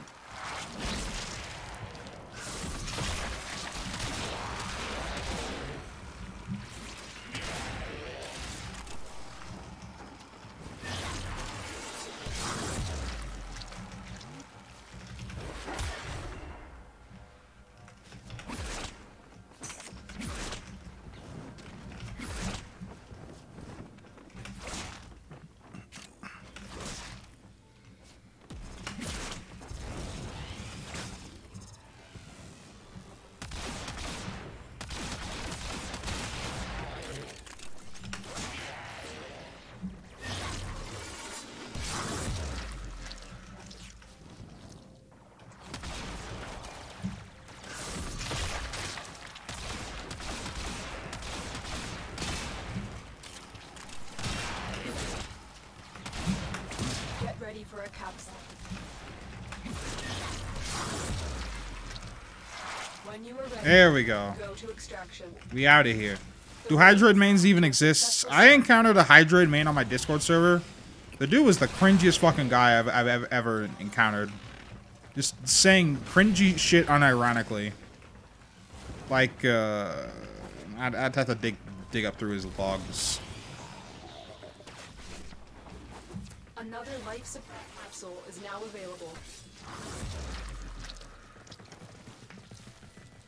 Another job well executed. Goes by ways quicker when there isn't a time limit. Feels, yeah, man.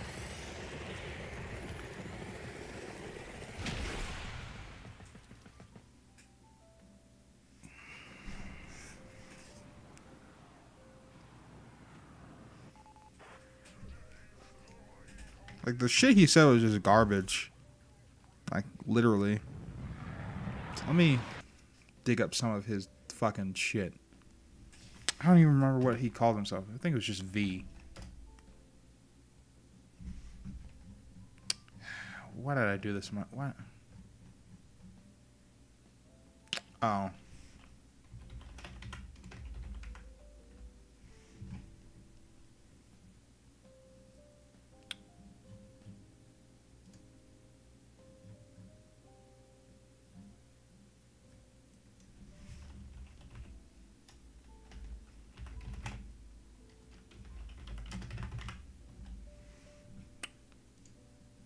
I can't find this shit.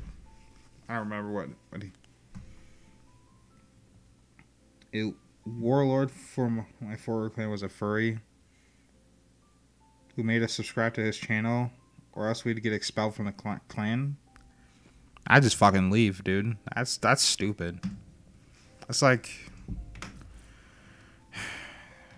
furries are just rich kids with way too much time on their hands, honestly. Like, shit, those fursuits are fucking expensive, dude. I'm like, well, fuck, these are everywhere, so these must be fucking cheap, right? No.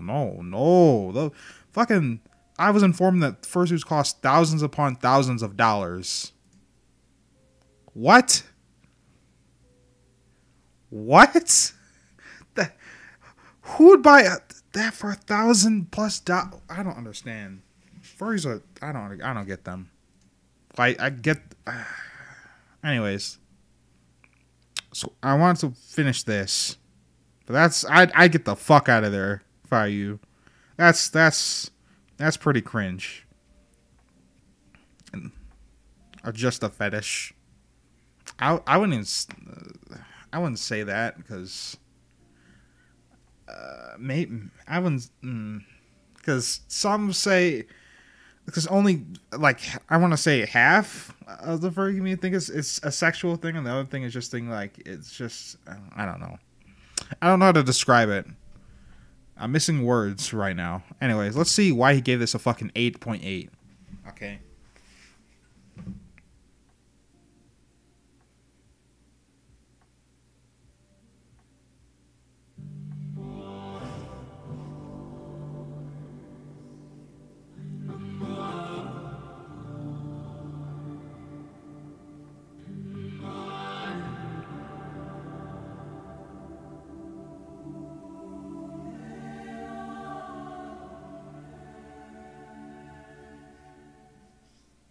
I cannot review Anthem without talking about the bugs, the glitches, some errors which affected the progression system, and of course you have the loading screen, all of which was the main topic of almost every single review, all of which have now been resolved. With the latest patch to the game, the 6 gigabits of data resolved the issues players had within the early access period. The loading screens has been reduced drastically. In fact, it is a lot faster than some of the games that I've played before.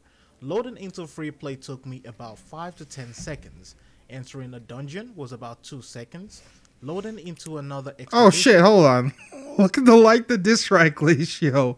Damn, he got sniped. God damn, what are these comments like? I will not advise you to rush and buy the game. Why is it an 8 then? What? Excuse me? Was about 10 seconds at the most. Though some people said loading screens should not be available for every single thing, which I do agree. However, I'm still glad that those times have been reduced drastically. The invisible enemies, the invisible walls, disappearing assets, the bane that halted and crippled my experience had also been fixed. All items that could break a boy's spirit. Ain't he a Bioware partner? No, he's not. All the things that could make a girl he bought go the game. angry and ran for 45 minutes have been resolved. And for this reason, I deleted my initial early access review of Anthem.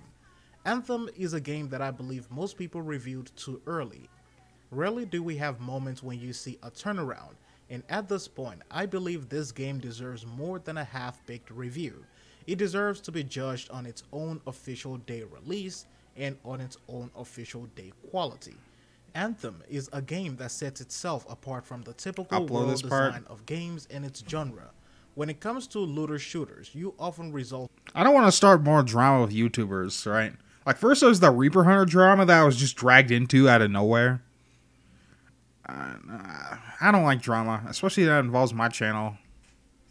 I mean, I don't mind it, but, like, I don't care for it, you know? The Reaper Hunter thing was just a big-ass misunderstanding upon a misunderstanding, right? His video was a response to my video, but he didn't understand what my video was saying. And then we had a long talk about Saren and DMs. Like a very, very long talk, and it's like, you know how someone tries to sum something up, but then like, how do I explain this? Like, I was talking, going into detail about a lot of things. And he's like, well, so basically it's this, and I was just like, no. Have you been listening to what I've been saying? Anyways. to the dungeon crawlers, the corridor shooters, or the semi-open world designs. The world of Bastion. Wait, did he actually say that? Hold on. Fuck me, I official didn't. day release and on its own official day quality. Anthem is a game that sets itself apart from the typical world design of games in its genre. When it comes to looter shooters, you often resort to the dungeon crawlers, the corridor shooters, or the semi-open world designs. The world of Bastion is not only wide but also deep and tall. The verticality in Anthem makes the game one of a kind when it comes to exploration and traversing this beautiful place. The existence of mechanized suits known as the Javelin also makes the mobility of this game a perfect blend for exploration. You can fly where... What? Reaper Hunter drama? Let me see it. Let me...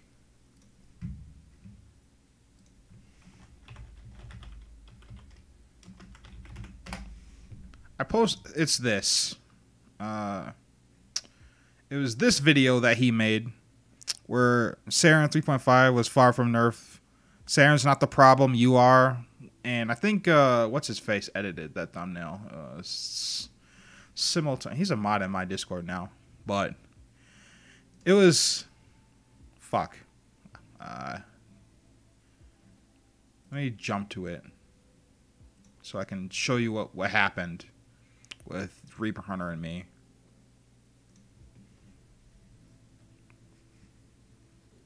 It's not a soldier's gun, eh? Not a soldier's gun! It's tight tolerances, not full-length guide rod. Unreliable! Unreliable! Oh, unreliable! It's unreliable, ladies and gents! Unreliable! Then he makes some cringy Saren montage.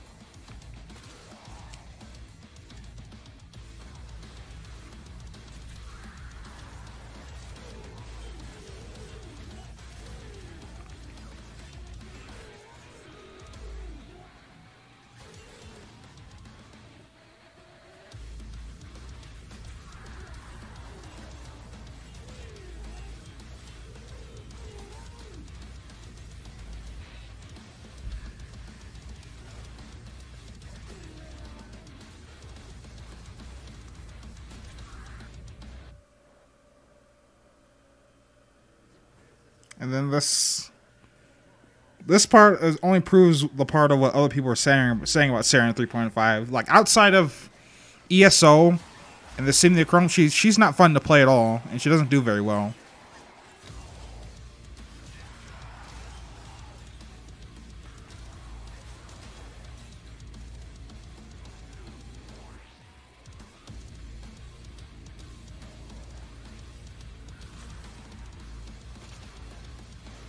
Which I did talk about in my video, but like it just, like I said, he just misunderstood what the point of my entire video was.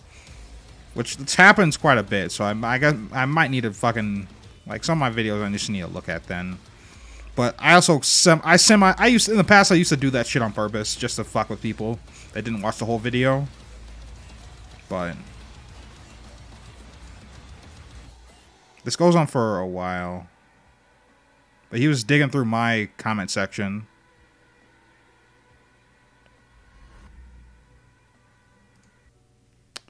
Let me show you this, because this comments from my comment section.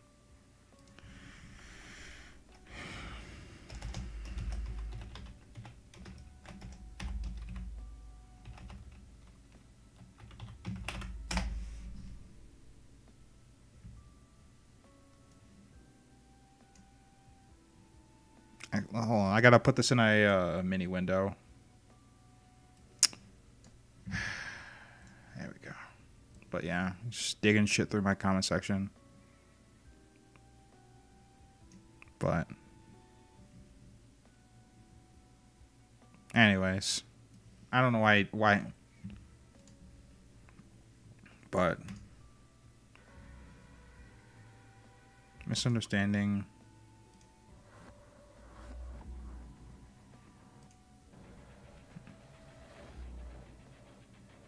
couple of you guys are in here, actually.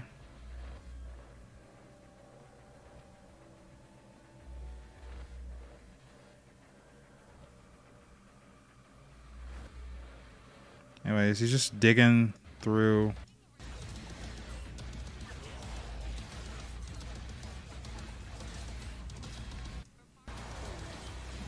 I'm not even gonna watch the whole thing because I don't have the patience to fucking rewatch this whole thing again because it's just the same shit over and over and over and over and over and over again. And then he put this.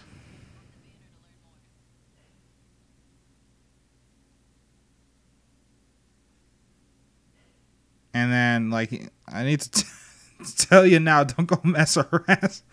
Before the beginning skit was a joke. It was not to be taken seriously, whatever. And then I came in and said, right here, just want to confirm. Because he came on stream and talked to me about it the same day. So, that's how that was handled. But my video, which didn't even get that many views in the first place. And I made a statement about it, but like I was just talking about how fucking annoying Saren was to play. And of course, I got dislikes and shit, but that's the drama that happened between me and him. Is that Doom 2016 music? Yeah, it was. It is. Bad taste. Doom's music is good, but like it wasn't good for the video. To be fair, like he could have put better music, but I'm not even gonna say much about it because I've said what I've said, and that shit's behind us now. Anyways, what did I do? Deep to the point where you die in the water. While it can be said that all that you see in Anthem is green, this world has its own underwater regions, the caves with algae and beautiful ambience. Some areas are shrublands, grasslands, rainforest, and of course within some caves, all you see is desert. The developers have promised to change this living world with upcoming Shaper events and also expand the world. And this Shaper events is supposed to revolutionize the way gamers see seasonal events. This, of course, is something we have to wait. Saren really didn't change much about her. Well, the reason is Saren 3.5, like, she was, like, she had some merit, but she lost a ton of her versatility. But she gained a whole lot of damage that Saren kind of didn't need it to be in with, because she was just a discount Nova, and being a discount Nova is not bad. It's just, I didn't like that, how she lost a ton of versatility when she got the change from viral to corrosive spores. And then they changed how spores spread. So that way, the only reasonable way that you could spread spores is to, what is it? The only reasonable way you can spread spores is through Toxic Lash. Because they, for whatever reason, they gave the spores health. And if you have Toxic Lash on, it instantly kills spores. But yeah, I've talked about that in my video. To see, Anthem has its own variation of enemies. And if you examine the freelancer study, why'd you play Destiny? It's not that bad anymore. That haven't been encountered but in the game yet. It's just what BioWare did was create a blueprint that gives them the opportunity to do whatever they want to do. The Anthem of Creation is a powerful cosmic force that can create anything, and so does the BioWare studio, which translates to them being the Anthem, and this world being their own creation. In terms of combat mobility and modding, Anthem has a very unique design that revolves around what is known as a combo system. You have the primers and then you have the detonators. Combined together, it can result in some serious damage numbers. Without utilizing the combos, enemies will feel like a bullet sponge. Some of them might take 1,000 bullets. However, if you utilize the combos, you will melt them easily. The guns in the game are weak. The javelins also makes them unique from each other. It follows the typical class system you see in RPGs. However, there is not a healer class in Anthem. Instead, every javelin has a support ability to help themselves or their squad mates. Customization in Anthem is something that the game has leaps beyond its competitors. The javelins are split into 4 sections with the exclusion of the Colossus. You have the legs, the arms, the chest, and the helmet, which of course is the head. Within those, the portions are also broken down into 6 different zones for customization. You have the hard zones, which are the harder textures, and of course you have the soft zone, which are the softer textures. You can select the materials, the patterns, the metal type, and you can also create your own color palette for free. And the resources required to do this can be acquired by completing bounties and completing certain They're weak, missions. the sounds suck, and they run out of This, ammo each real quick. javelin has the option to create 5 loadouts. While Anthem does its best not to hold your hand, BioWare ensures that there are tools available to keep you in the game and not on a wiki or some website. There are journals in the game which account for the basic information. You have the challenges which keep track of your objectives, and this is also how you unlock the rest of your gear and resources that you need in the game for free. It shows the factions, the story objectives, the gear objectives, the combat, the javelins, and the personal goals. This is every player's way to the pinnacle rewards in Anthem. The library is where you will find all your lore entries, the information about your specific gear items, your weapons, all the way to the secret lives of characters in this world. Items you pick up in the open world or in different missions will be added to your library, and as I stated earlier, there is no need to pull up a wiki or even go back to the fort to check the lore entries. All you have to do is select your options button, check your mailbox, check your tutorials, check these other options, and you will have the tools you need. When it comes to socialization in Anthem, there are going to be 2 zones. You have the personal one, which is going... We're looking through DE's live stream that was earlier today. I didn't know it was today. They said they were going to have a workshop up, and they did, but the workshop was also a live stream, and they didn't tell us that, so I overslept in. To be the Fort Tarsis area, and then you have the Launch Bay, which is the 16-player lobby. These 2 zones are both equipped with everything a player needs, with Fort Tarsis being geared towards your personal story. And speaking of personal stories, decisions you make will affect the state of the fort and the people around it. You can get some characters kicked out of the fort. Oh, what happened with that? Well, he gave Anthem a fucking 8.8. He got sniped, and there's like dislike. And I want to see why he gave it an 8.8. You can get people pardoned. That's what's happening. Or even give relationship advice, interact with individuals, and of course there's even a kids radio station and an adult radio station. The relic's burning through my circuits.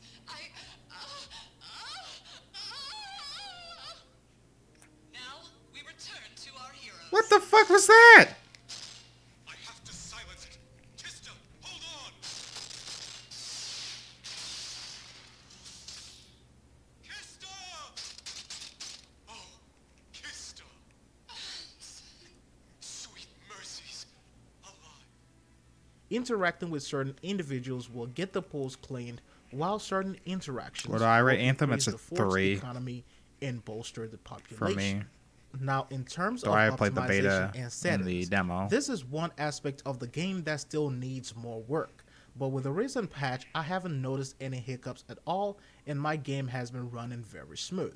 It comes with the usual display and graphic settings. There is a voice chat, but sadly there is no text chat. This is something that the devs claimed was delayed due to healthcare laws. And What? while it is quite understandable, No! we also have to consider the fact that there are other games being put out by the same publisher, which has a text chat feature.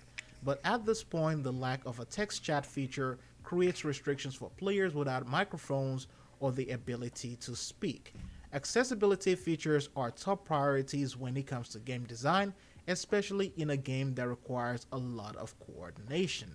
The campaign of Anthem comes with several cutscenes, cinematics, puzzles, crazy challenges, and weird encounters. This is a part that would have received a heavy criticism if this review was done yesterday. But as I stated earlier, all those issues that I encountered earlier in the game had been fixed. The story was interesting. It keeps you engaged from start to finish. Yeah, I don't understand why health court laws as an excuse to not implement a text chat into a game. What?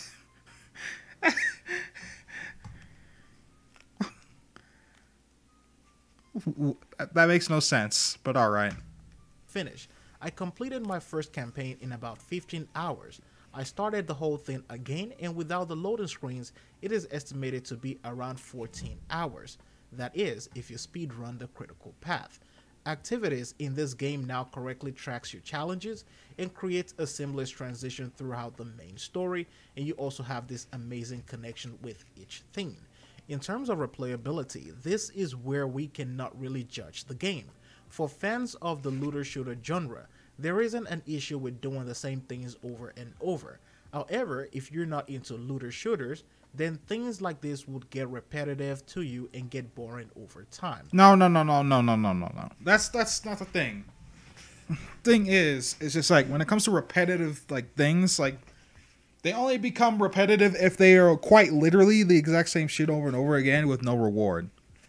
Right? With Destiny, for example, you have powerful rewards. That's cool and all.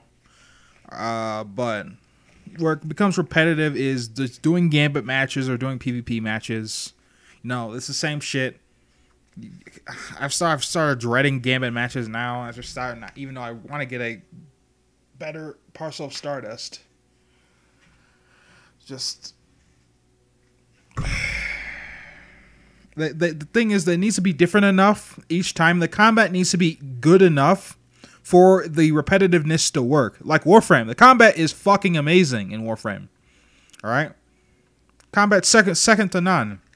And it's like freedom of almost of like mind, where you can just do whatever you want as long as you can like think of it. Like you can jump off walls like Ninja Gaiden, right? You can air dash, you can air attack. It's just everything.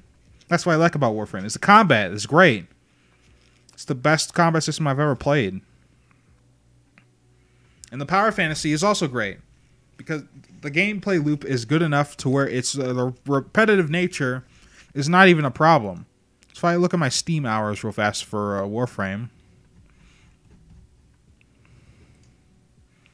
I have a lot of hours, and the next game I have the most hours in is not even in the thousands, and it's barely past 200. I think it's Battlefield 4 is the second most game I have played ever. And then maybe what, Gmod when I was like little or whatever. No, that's 89 hours, not even 100 hours. So the core gameplay is so good. That's what makes looter shooters like good and engaging and fun. The repetitiveness, that's not the mission, it's the combat. The combat needs to be good and interesting enough that you can do different things and try different things every time. How many hours of Battlefield? I'd have to check. I wonder if I'm still in the I wonder if I'm still in the top 10 for fighter jet players. Because I've really been slacking on playing that game, but apparently I'm a really, really good fighter jet player. Let me log in, and I'll show you. All right, actually, I don't know if I can find in my hours. I'd have to check, but stats. These are my weapon stats. Details. Okay. Maybe it's an origin, but I have a lot of hours in, not a lot of hours in Battlefield 4, but like compared to Warframe, but I played the game a lot.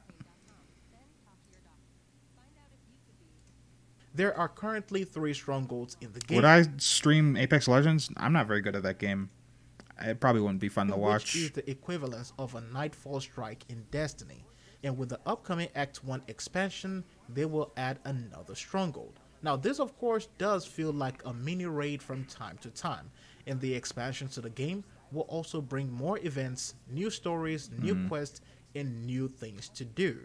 With BioWare releasing a roadmap that starts few weeks after the official launch of Anthem, players will not have to wait to have fun.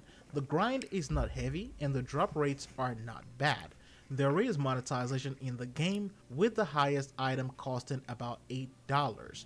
But if you just play the game, you will not have to buy a single thing. Now, of course, there is the argument that microtransactions are unacceptable in a full-price game.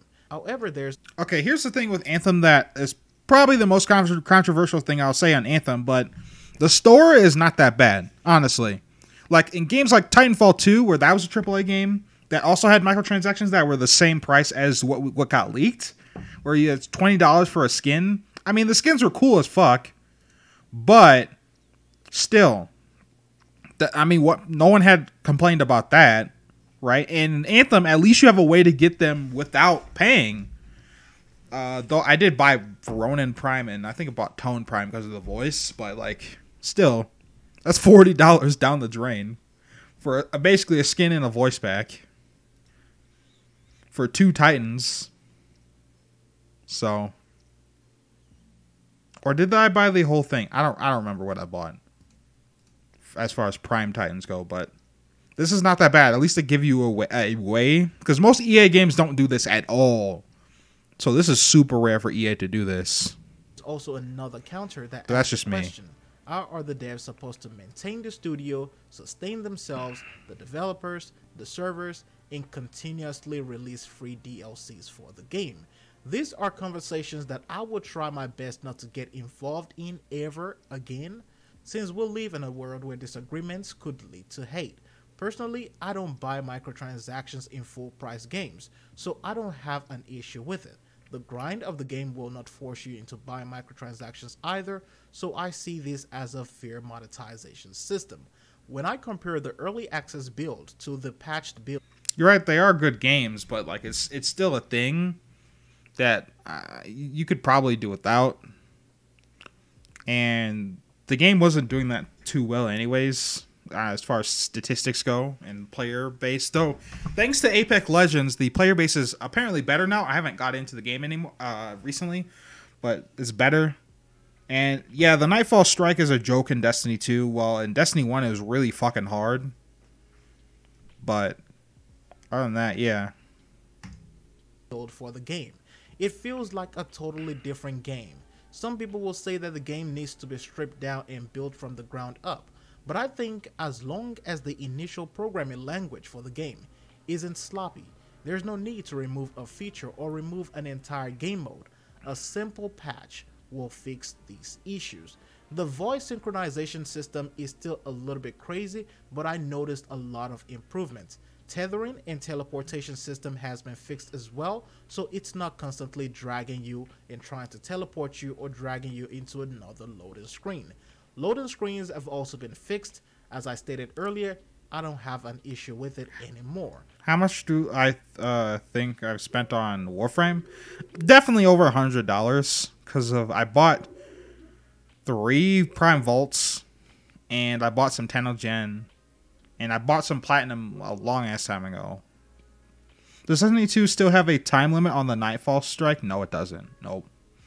I can show you that, but...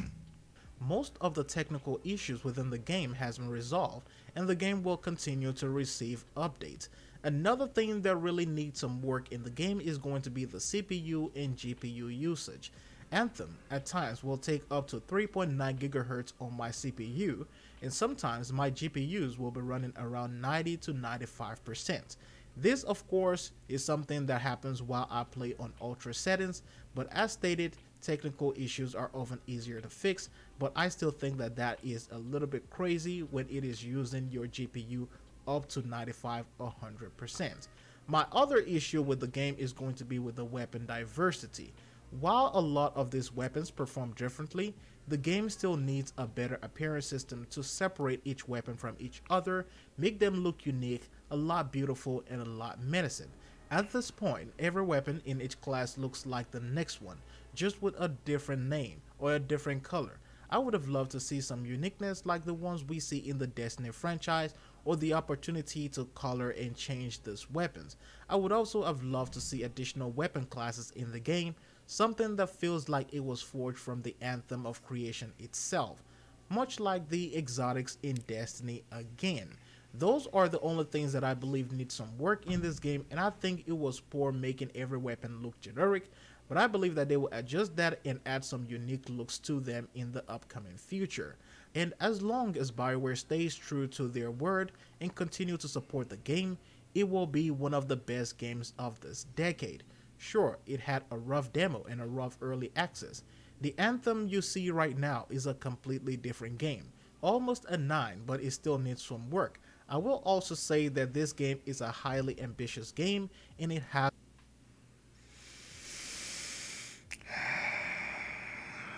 What the fuck? After all the issues he stated, nah, I'm just gonna ignore those. Fuck them. The only real issues I have are frame rate and weapons suck. But like none of the weapons, there's only literally one good weapon that's like even like really, really strong, and that's the Devastator. The Devastator does more damage than Colossus's ultimate, which is dumb. Why is that a thing? It's a gun too. It's not a fucking ultimate. So has a lot of potential to build upon. This is my launch day review for Anthem. Anthem is a great game. It's a wonderful game. It has its flaws. It is not the perfect game in the world, but it can be one of the best games you will ever play. This game indeed is a marvel. Thanks for watching. Can be, not is, not was.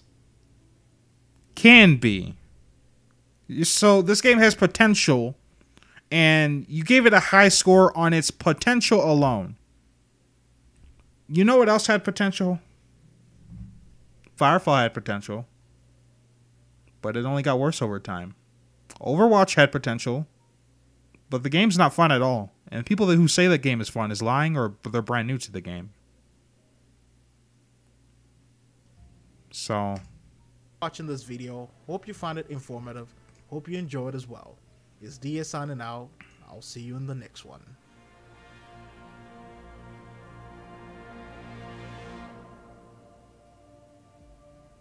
And Young Ye also made a video about how Anthem reviews are tanking. Oh yeah, Dirty Bomb had potential too. The only reason that I didn't get into Dirty Bomb, I liked the gameplay and the gameplay loop. It was fun as hell. The only problem was I still have the game installed too. The one thing I take issue with is when you find a match, it makes the loudest possible sound ever.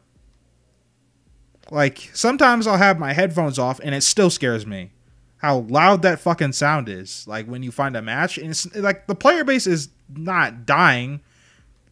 So I don't see the need for that. And you can't like lower the volume of it either or turn it off.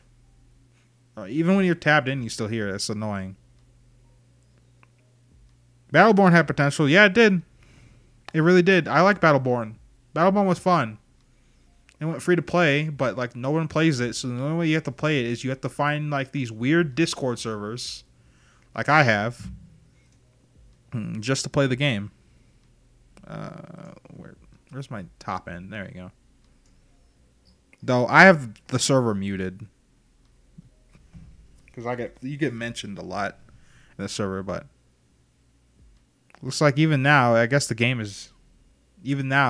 server is dead.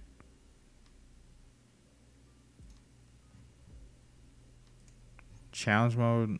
Oh, that's old. That's from... Yeah, the server died.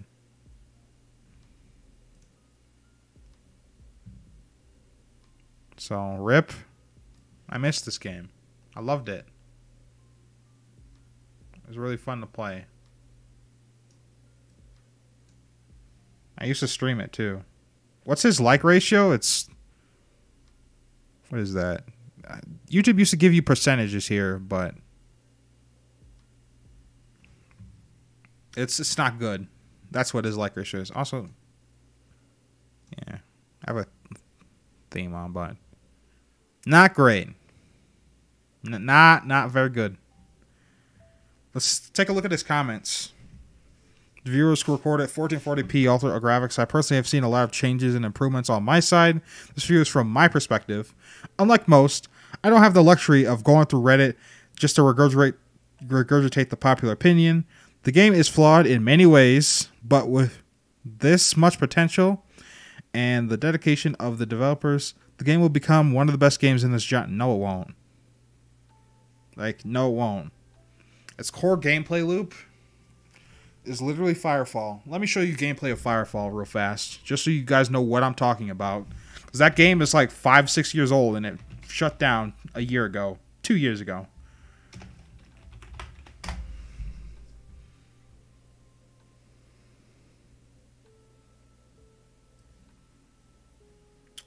Actually, let me mute this tab. This is Firefall. It is very, very similar to Anthem as far as gameplay goes. The only thing is you can't free fly everywhere. You have a jetpack, which is similar to the Titan's lift ability in Destiny, but like this is actually the oldest version of Anthem possible, or Firefall. It's not the newer Firefall, but still. It plays the same. You can switch between first and third person. Just join my Discord. Oh, cool. But it plays the same for the most part. You can fly around and whatnot. And they're gliders, but the mobility is limited compared to Anthem. But it's the same shit. And the progression is like almost non-existent, especially in the new, like the later updates of the game, because they just removed a lot. The game died, rightfully so. It's not fun.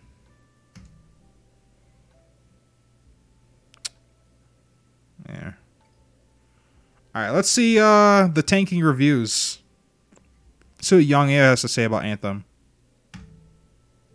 So it's been 7 days since Anthem's February 15th, 2019 full release, even if EA and BioWare will have you believe that the real launch date was today, February 22nd, 2019, in an attempt to justify the date the game released then by putting forth the narrative of a day 1 patch when in actuality it's a day 7 patch. Those who bought the game through EA's Origin Access Premier subscription got to play it on time, while those who got it through other means and platforms are only just now getting access to the game.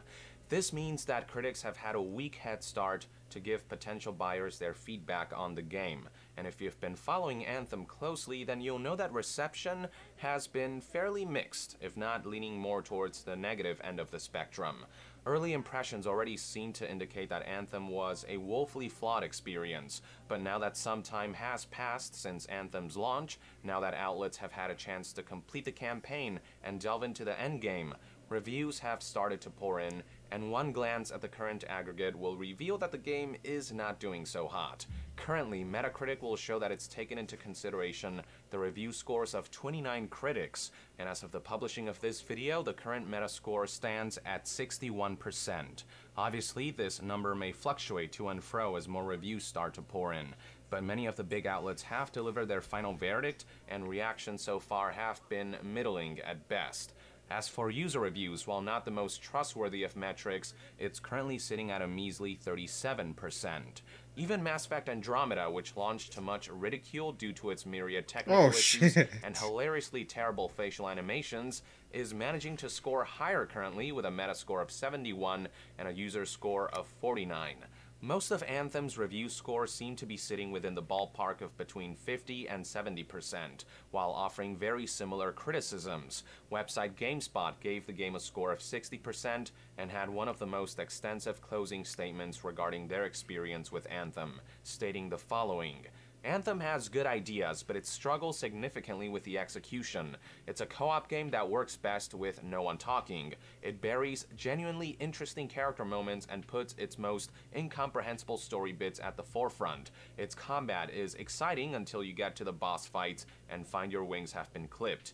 Even the simple, exhilarating act of flying is frequently interrupted by the limitations of your javelin, and you never quite shake that feeling of disappointment, of knowing throughout the good parts of Anthem that you'll inevitably come crashing back down. Website PC Gamer gave the game a 55% and kept their conclusion briefer while largely expressing the same sentiments, providing the following bottom line: Anthem's disjointed story, boring loot, repetitive missions, and shallow endgame are all disappointing. At least it's pretty.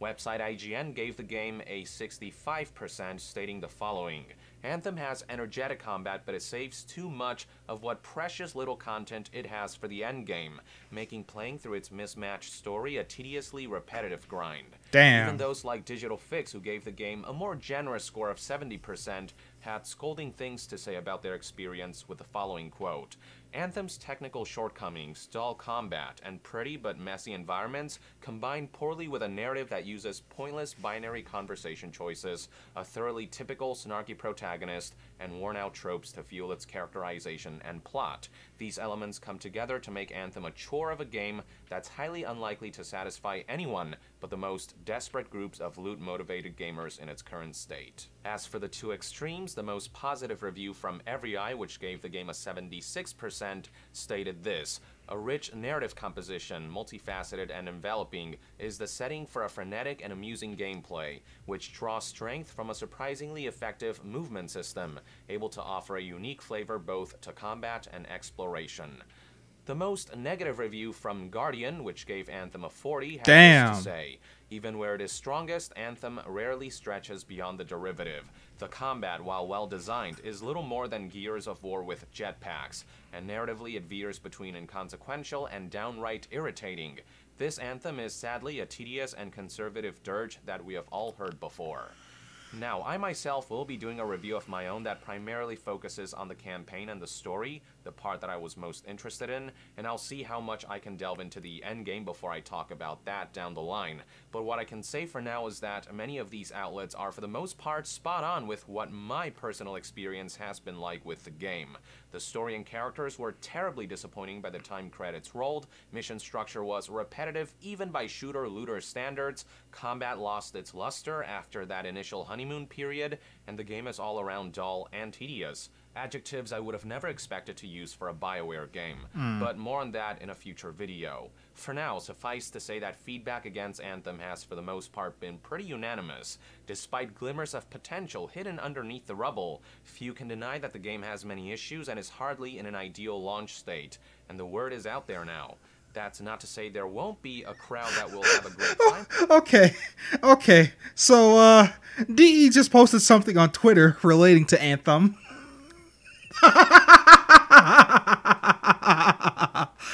Oh, damn. They're congratulating on their launch. See ya in the game. Lifting.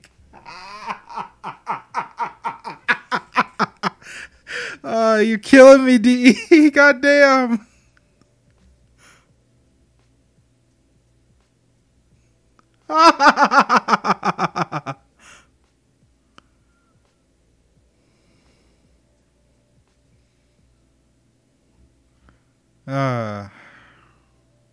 God damn. They fucking Jesus. Anyways. That's funny. With this game, but based on my own experience and based on what everyone else has been saying, I'd hardly call criticism against Anthem unwarranted. It's a damn shame because I really wanted Anthem to be the game that showed us BioWare still got it, that there is hope yet to see the studio make a much-needed comeback, but so far their latest project is looking to be yet another title that will fail to capture what made the studio so great back in the golden days. And this is the part where I once again become very concerned regarding what the future might hold for the once beloved BioWare. You may recall that a little over a year ago, an investigative report from Jason Schreier revealed just how much the staff over at BioWare feel the studio's fate is riding on Anthem's success. One quote from the article reads, quote, "And there is a sense among BioWare employees that the company's future is inextricably tied to this game." Here's another quote further down in the article. "To BioWare staff, the stakes feel higher than they ever have. As one developer told me, there's a belief that if Anthem doesn't live up to EA's expectations, BioWare will look very different in the future, especially after the disappointment of Mass Effect Andromeda led to EA absorbing BioWare Montreal into the studio EA motive." Now, do keep in mind that these are fears BioWare staff has rather than confirmation of EA's plans for BioWare based on their performance, but knowing EA's track record, Such fears and concerns are more than understandable. Recall that when Mass Effect Andromeda garnered unfavorable reception, EA's knee-jerk reaction was to close down the development studio, BioWare's Montreal subsidiary, despite the fact that Andromeda managed to sell enough copies to be profitable, even if not to the extent executives might have hoped. And yet EA still found cause to scale down development, abandon hinted DLC, and to absorb BioWare Montreal onto itself before spitting out the remaining husk. EA has a long track record of doing stuff like this to their acquired studios, and now, with Anthem's prospects looking much more grim in light of its generally mixed to negative reception, it's not unreasonable to contemplate the possibility that BioWare may not be around for much longer. Ooh. We obviously don't know yet how Anthem will fare commercially, we don't know how much of an effect the unfavorable reviews will have on sales, but the lackluster reception is certainly not going to do the game any favors. In Electronic Arts' latest financial briefing, according to EA CFO Blake Jorgensen, Anthem is projected to sell in the ballpark of 5 to 6 million units by the end of March. That's the high bar the publisher set for itself, the bar the publisher expects to meet if Anthem is to be considered a successful and profitable endeavor, and I question whether that bar can be met and what will happen if the game doesn't. Just for perspective, Star Wars Battlefront 2, which currently has a higher Metascore than Anthem by the way, only managed to push 7 million copies despite wearing the badge of the long-established and world-famous Star Wars name after its pay-to-win loot box progression system was met with backlash and controversy. I use the word only loosely here, as 7 million is still a lot of copies and a lot of revenue, but the respectable figure was a disappointment by EA standards, and given this is Star Wars we're talking about, there's the general sentiment that the game could have pushed many more units had it been met with glowing reviews, rather than been marred by a wave of negative PR surrounding its egregious and predatory practices, with analysts having expected Battlefront 2 sales to reach north of 14 million units. Now, unlike Battlefront 2, Anthem doesn't have the luxury of being a world-famous franchise to do much of the heavy lifting. This is a brand new IP from BioWare, and for a brand new IP to gain traction, it has to carry itself on its own merits and kick off running. But so far, all Anthem has done is trip over itself at the starting line. I used to think that selling 5 to 6 million units by the end of March 2019 was a pretty realistic goal when news of EA's projections began to spread, but seeing the state the game is currently in, and seeing the general reception surrounding the game, I think it might be tough for this stumbling new IP to meet those projections. Damn. So only time will tell for sure. Supposing Anthem sales do end up falling below expectations though, I wonder what sort of fate awaits a studio that's been constantly pressured by the notion that their future is tied to the game's performance. And unlike Ubisoft, EA is the kind of company that will completely give up on a project even when it struggles at launch. So I'm not terribly optimistic that Anthem will be able to make some kind of major comeback a la Rainbow Six Siege or something, though I suppose the jury's still out. BioWare is currently working on other projects in parallel, namely Dragon Age 4, and have expressed interest in creating more Mass Effect games in the more distant future, which some might find safety in, but I don't think that will stop EA from contemplating shutdowns and cancellations. Recall that when EA shut down Visceral after setting it up for failure, the studio was well into the development of Project Ragtag, the linear single-player narrative-driven action-adventure Star Wars game helmed by renowned former Uncharted creative director Amy Hennig. Then, when the project was canned and taken over by EA Vancouver to be repurposed into an open-world Star Wars game, EA decided to cancel that project in the middle of development as well because it would take too long to make, and EA was in a hurry for the studio to have a new Star Wars game out by 2020. So yeah, BioWare already working on their next big thing doesn't guarantee that EA won't resort to one of their infamous restructurings. It won't shield the studio from a worst-case scenario. It should also be noted that BioWare has been having a tumultuous past few years, with Dragon Age 4 having been rebooted to implement more live service elements into the game to the dismay of the series, and with Anthem's launch having been looming, Dragon Age 4's development was at one point paused, so who knows how far along that game really is. In the eyes of EA executives, I have little doubt that BioWare and its franchises are just as expendable as all of these other studios and franchises they've run into the ground, and should Anthem fail to meet sales targets, should sales suffer as a result of the lackluster critical reception, should it make enough money rather than all the money, I cannot imagine a scenario in which there won't be permanent consequences for BioWare, in which the studio won't look very different, or won't possibly downright cease to exist in the not-so-distant future, just like many other studios and franchises before it. Who knows though, maybe Anthem will end up appealing to a mainstream crowd despite the substandard reviews, and end up selling decently enough that BioWare will be safe from the chopping block, that they'll be able to complete development on titles like a Dragon Age or Mass Effect sequel. But I just haven't seen a level of excitement for Anthem that's comparable to BioWare's past releases, and I'm deeply worried about how this will all play out. Even if BioWare does manage to somehow weather the storm, given Anthem turned out to be a display for just how low standards have fallen for the studio, given the studio has been outputting one disappointment after another as of late, I cannot say I'd be nearly as optimistic about their upcoming projects as I used to be. These are one man's thoughts and opinions anyway. I'd love to hear. I didn't know Dragon Age had microtransactions. I just thought it was a regular single player game. Like, I didn't even know. What? Watch them show off Anthem 2 at E3. Well, that's gonna fucking blow up in their face. If they do, like, if they do that, they better go free to play model. Well, yeah. Honestly, Anthem might have done a whole lot better if it went free to play, to be completely honest.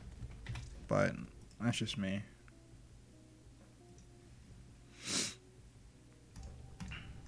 But still. Oh, one more thing I want to show you before we play some more is I talked about load times earlier. Here's another example. So Sonic 06 compared to Anthem.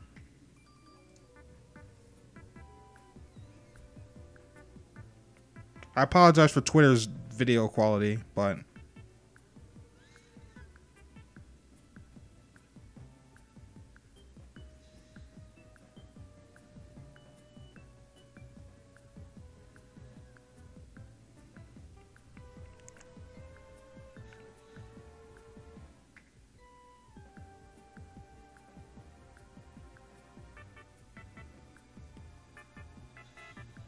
oh yeah, I guess today Anthem launched for everyone else. But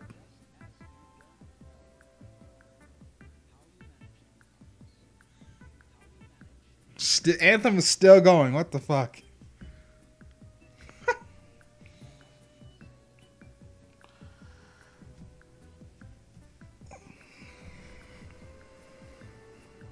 Yeah, better buy an SSD. People said that, and people have reported that SSD does not help. Does not help Anthem that much, if anything. And he's using the PS3 version of Sonic 06, not the 360 version.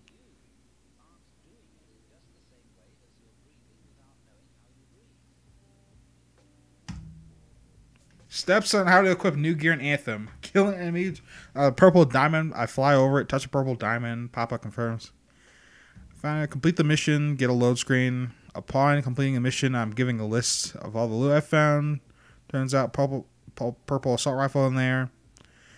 Alright, in order to equip that loot, I must travel into the forge, where all the gear is equipped, which is another load screen.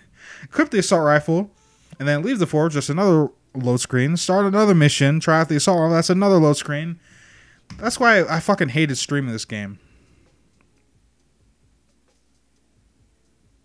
And then, oh my god! Polygon even fucking shitted all over this thing. What's an SSD? It's a solid state drive. It's a hard drive without mechanical parts, and they're really, really fast. Alright? They're really good for laptops, or if you want to have your Windows boot up like in 30 seconds or less, get an SSD. That's what you want an SSD for. But, yeah. That happened.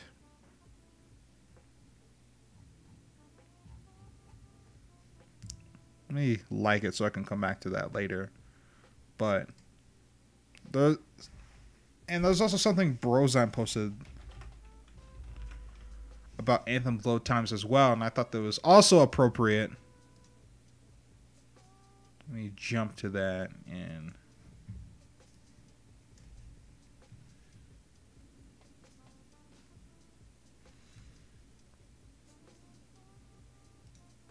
because there's no reason for this to take this long to load. Speaking of loading, of course it loads us.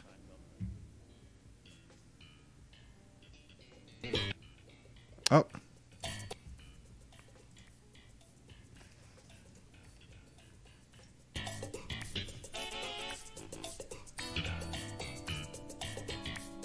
Is this gonna be able to finish? There's no way. You can't get through the whole thing for this load screen. This is the entire Seinfeld credits. This is the whole thing.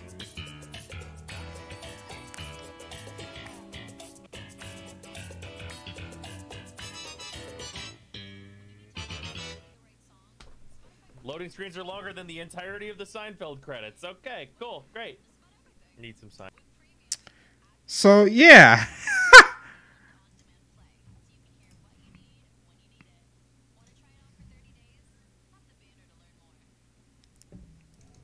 Loading screens are quite long on Anthem. Anthem's getting shit on. I don't know why DE gave it a fucking 8.8. Because, like, just because it has potential doesn't mean it will show promise. You know?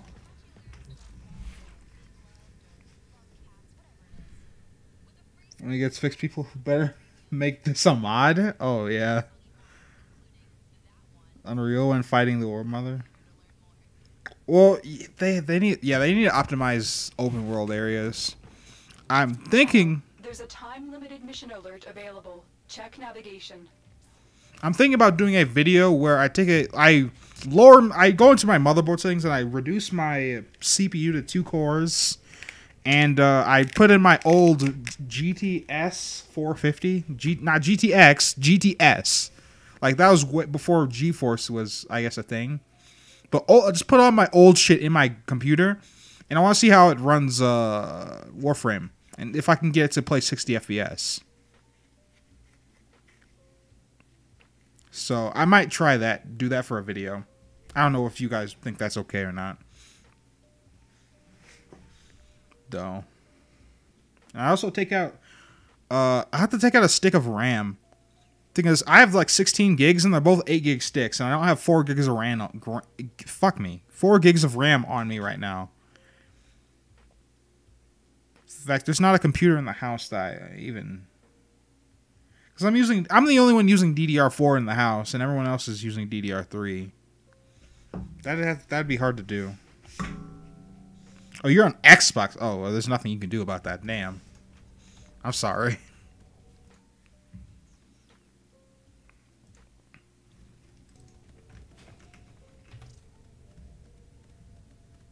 Anyways.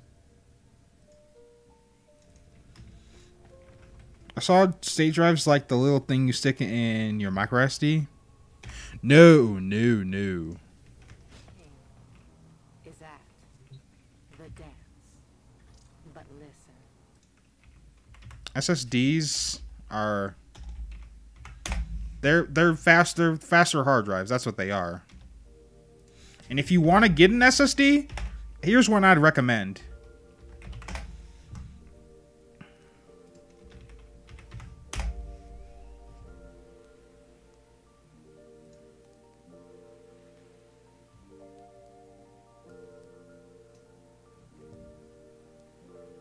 If you're looking to buy an SSD, I recommend this. I have this in my laptop right now, and it's better than the one I have in my desktop. And the one in my desktop I have is a SanDisk one. This is way faster than that. And it's only $20 for 100. But you put these in typically in computers. You don't like do anything mobile with them. But if you want to buy one, get this one. I promise you.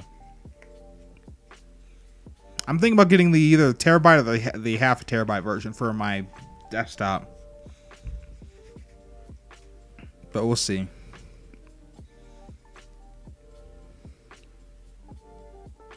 Yeah, $20 for an SSD. It's a good SSD too. Like, it's a really good. $40 for you. Yeah, I'd say it's worth it. Also, again, if you have Micro Center near you, because they also sell these. Micro Center, they sell them too. So, what the fuck is that? What is that DVD thing? It's just okay. But still, let me show you Micro Center, because I don't know if they do shipping internationally.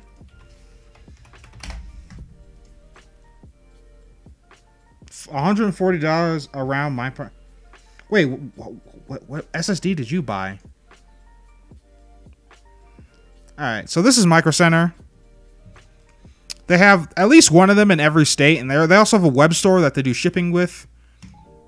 This is the 240 gig, but this you could buy these in store if you have a Micro Center near you. Like, the one nearest to me is like an hour away. It's in Denver, but Brazil. Oh, Brazil.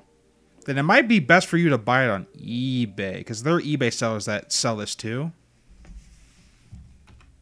Let's see.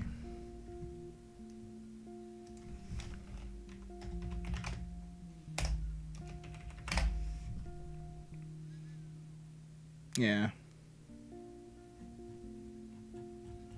So yeah, there are sellers on eBay for it as well. This one's not a bad price, but you'd have to get check shipping or see if it's worldwide or whatnot. But other than that, Micro Center. Like, if I could find one in Brazil. Oh, the one I showed actually ships worldwide. Okay. But this ships worldwide. And shipping is free, I guess. Well, it's free for me. It might not be free for you. But you'd have to put in your zip code at the bottom to see if it's free or not. But still.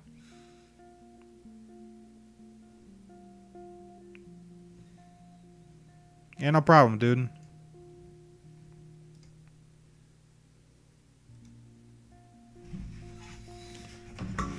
Yeah, I think I paid $40 for my SSD.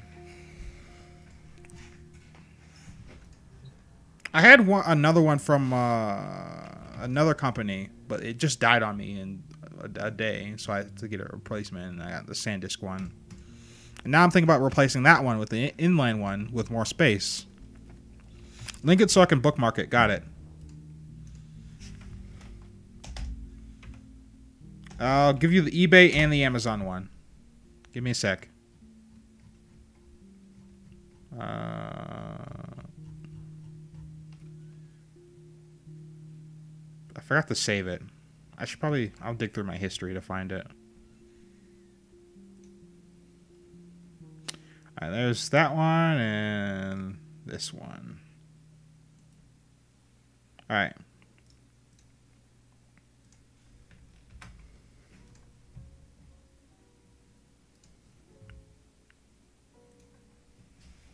Probably buy the more expensive one. Why? If you need the space that bad. Like, if you're just using your laptop for like watching videos and entertainment purposes, I wouldn't go past 120 gigs. If I'm gonna be completely honest. But if you're using like for gaming, maybe 240, maybe, but probably not. But if you're like I guess semi-professional, professional, self-employed, whatever, then I'd get a bigger one because I need my hard drives.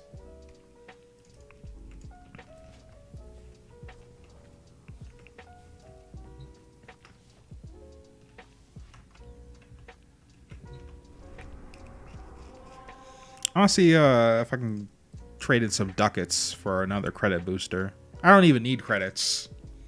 But that credit booster, super, super useful, right? As we're about to get a free credit weekend. Oh, it has no space. Oh, okay, fair enough. Also, if you need a software that can like clone your hard drive, where is it? It's on my desktop somewhere. I forgot what it's called. I think it's called Recuva. Is this it?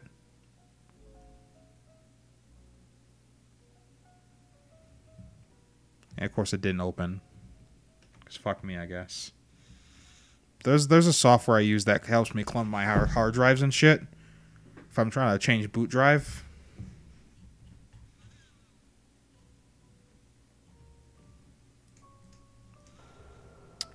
Give me a second. I gotta minimize Warframe.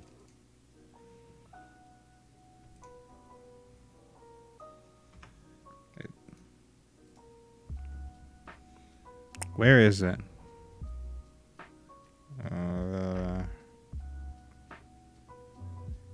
Oh, it's Reflect. Macrium Reflect. That's what I use. And it's awesome. It's really good.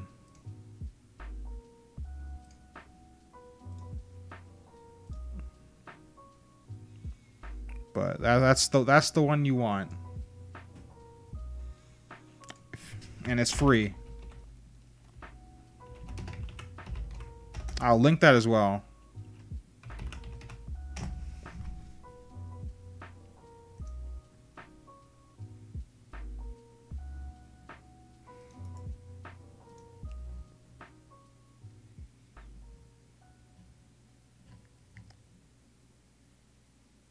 Yeah. If you want download it, download the home use free version. But that's why I used to clone my hard drives and my boot drives and whatnot. If I need to switch boot drives.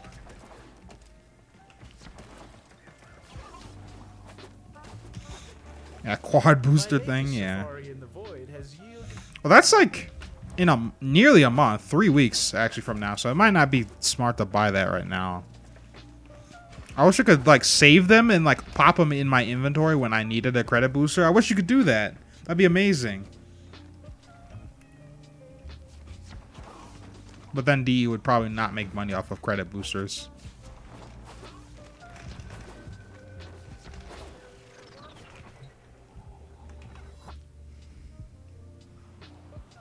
Trying to get PvP kills for the last word. What do you recommend?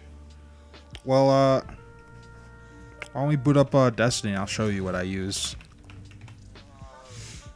Sorry, this is a really weird stream. And I gotta change my thingy. But if you're trying to do that quest, I'd personally just grab a lightweight shotgun. But because lightweight shotguns are actually really strong, but they're underrated as fuck. And I'll show you the benefits of them.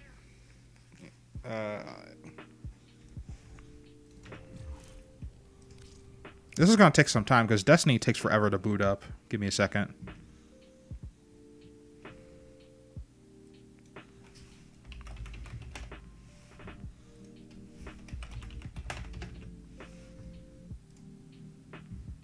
But I recommend you have your scavengers perks all in order.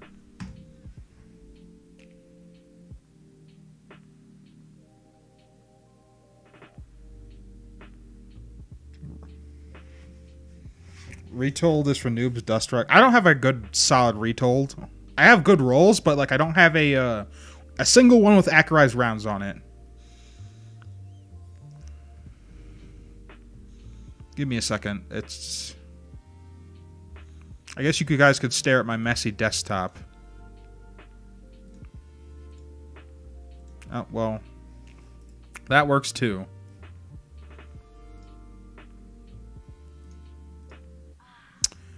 There. Destiny 2 is funky with OBS.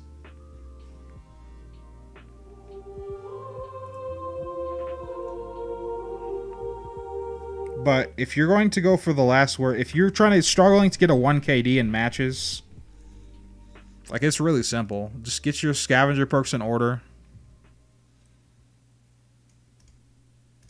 Like, so if you're using, say, a shotgun, you want 2 shotgun scavenger perks. 1 on your arms and 1 on your class item. If you're using sniper, you want a sniper rifle scavenger. Arms and class item again.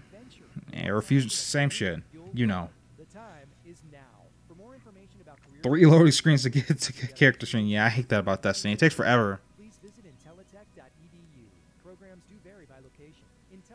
It's not even a slow SSD either. No one sees the world the way you do. That's why it's important to capture your unique point of view. Now you can. Meet the next generation Samsung Galaxy featuring pro-grade cameras. Oh, right, the Samsung Galaxy S10. We were talking about that yesterday, but I didn't get to see it. I heard about it. S10 Plus is what it's called, right? Also, I hate how the I doesn't load first in Destiny, so like the volume is not what I said it to be, and the music plays for like a bit and then it cuts off because I have it. Because I have music turned off in this game. Play Gambit for trip. That's next week?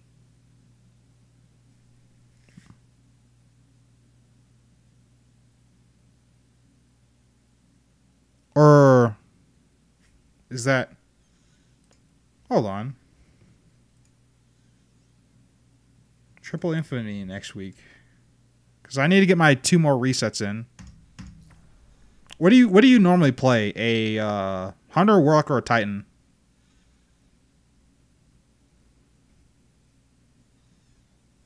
I main Hunter. Hunter is painful to play. But let me show you my PvP loadout. Where is that?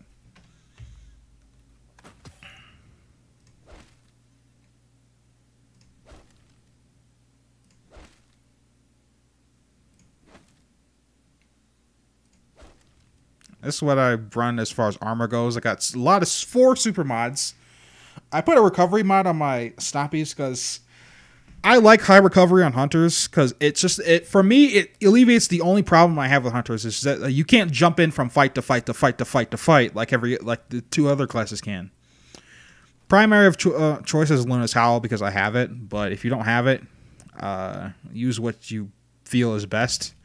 And the reason I recommend a lightweight shotgun to you is because lightweight shotguns can fire just as fast as rapid-fire shotguns, but they have a lower pellet spread, and a higher range, and higher stability, and a higher handling than rapid-fire shotguns. But like I said, they can fire just as fast. If you don't have this one, a Partial Stardust with full auto, assault mag, and rifle barrel, there's a year 1 shotgun with this exact same roll, just you can't put mods on it. It's Hawthorns. Just slap that on, you're good. Same thing. That's what I use. And you want to change your mindset with shotguns. So let me load up into a Crucible private match real fast.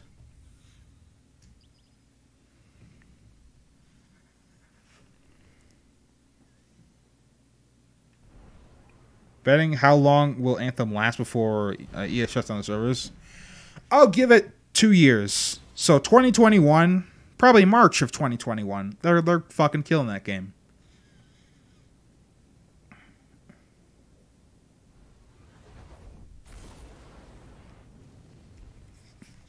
Let me also put on input delay so you can see what I'm doing as far as my mouse clicks goes. All right.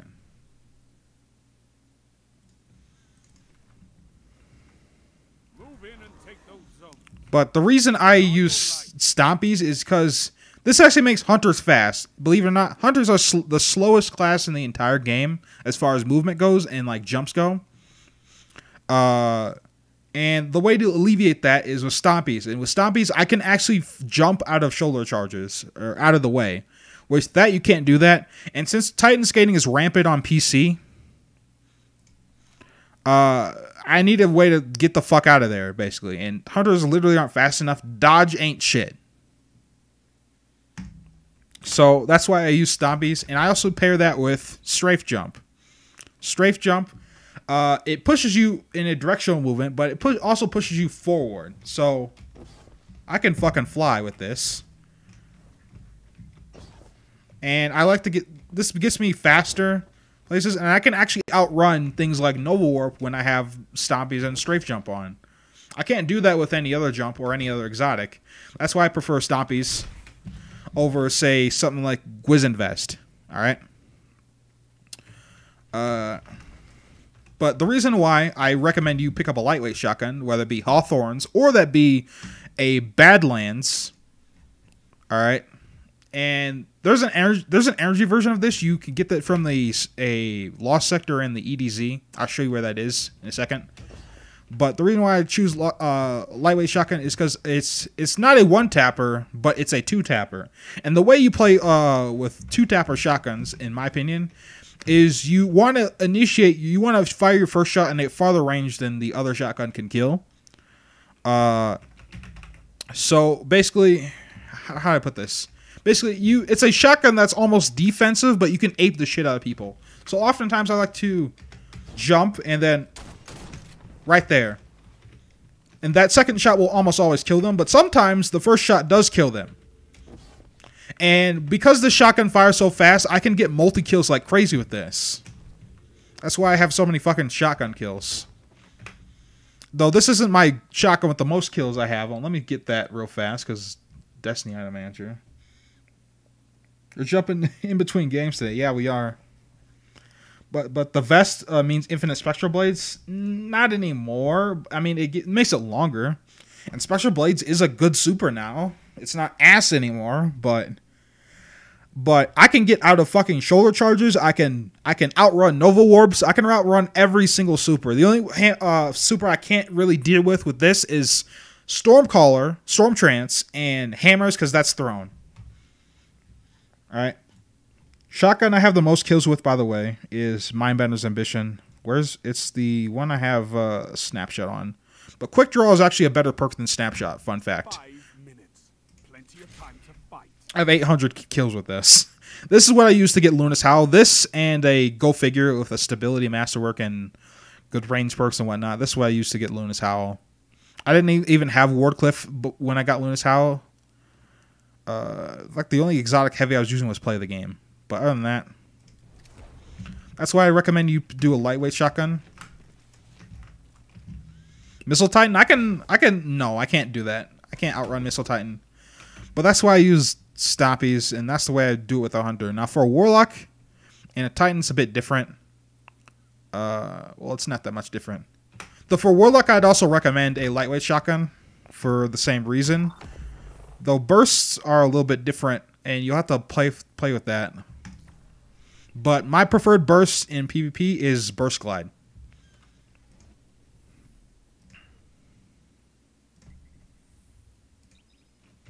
Let's make the game long. And the respawn instant.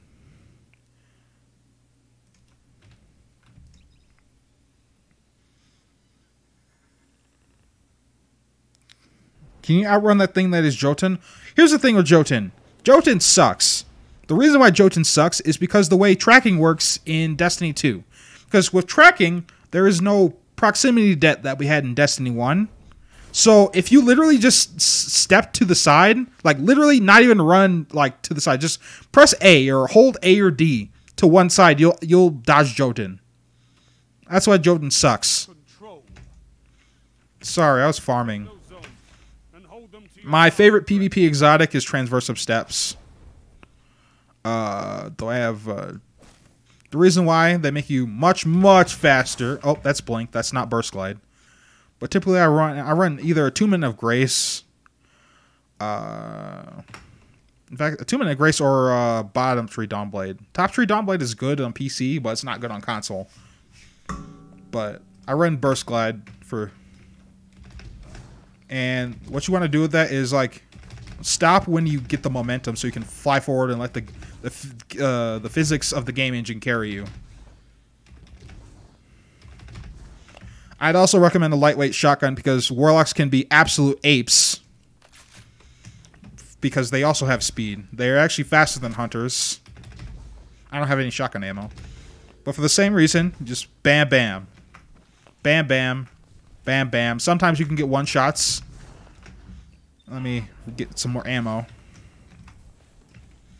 Also, the way you also want to occasionally, if you want to slide into corners, what you want to do is you want to hold slide while you're aiming, so you can do the little speed thing, the little slide glitch. But yeah. Now Titans, if you that's where high impact shotguns probably make a bigger difference because of the way their movement works.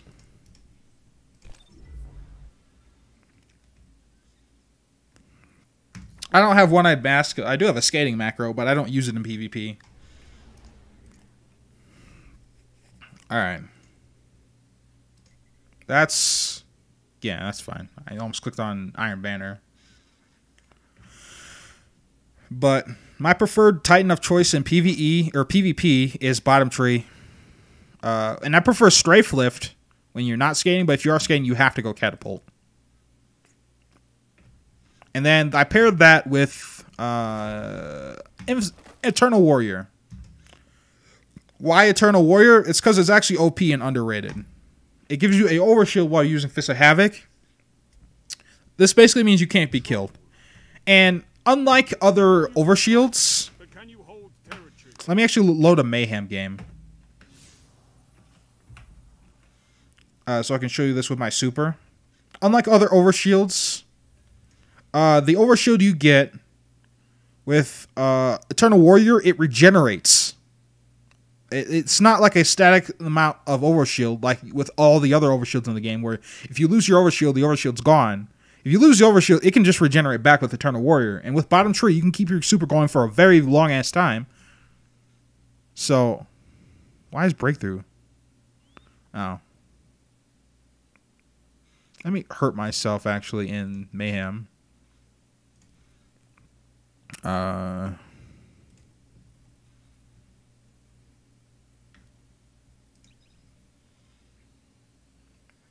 Yeah, the overshield you get from Eternal Warrior regenerates. However, you lose it as soon as you lose your super. What is I running in? Alright, I switched some shit around.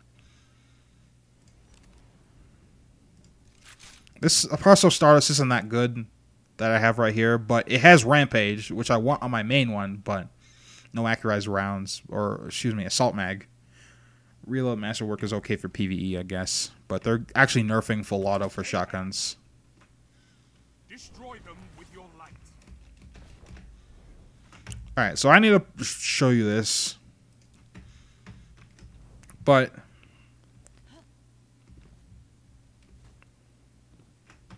why did I make this slow?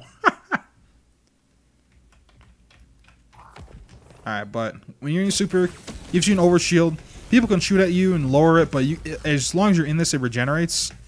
If I do some skating and hit a wall, that damaged me a little bit, but it's close enough. It's going to regenerate in a couple of seconds, though it's really dependent on my recovery, though. It's really hard to show when there's no one around. But it takes a bit to a bit of time to regenerate, but my recovery isn't that high. It's only 3. If I can get my recovery higher somehow.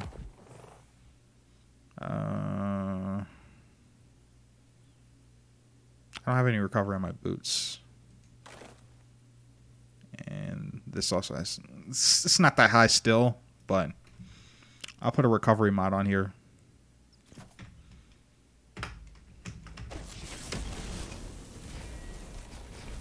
Oh, I'm not going fast enough.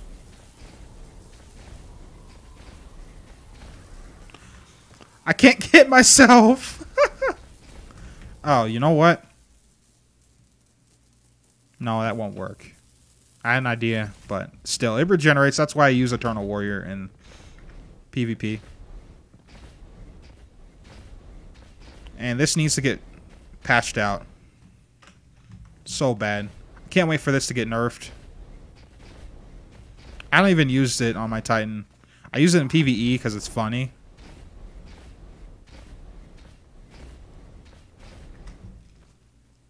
But yeah.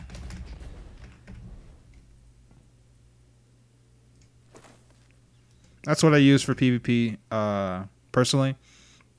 As far as primary weapons go, use whatever you think works best. So as far as pulse rifles, line rampants plus skating. Oh, the one thing that makes skating crazy is uphill hills. You'll absolutely fly if you go up a hill on a map like Midtown.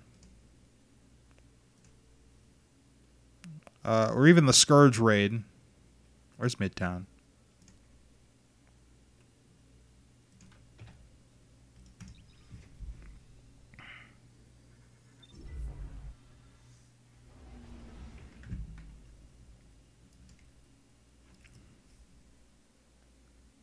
And I use whatever power weapon I feel like.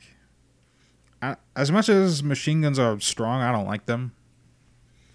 I don't run swords either. The Crown Splitter is fun. It's typically a grenade launcher or a ward clip for me. But yeah, that's just what I recommend. It's like, I don't know what kind of gear you have. Control. Or you have used Gemini gestures for Hunter. Alright, let me get to the other side of this.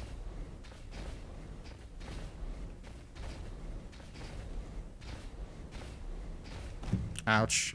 Alright.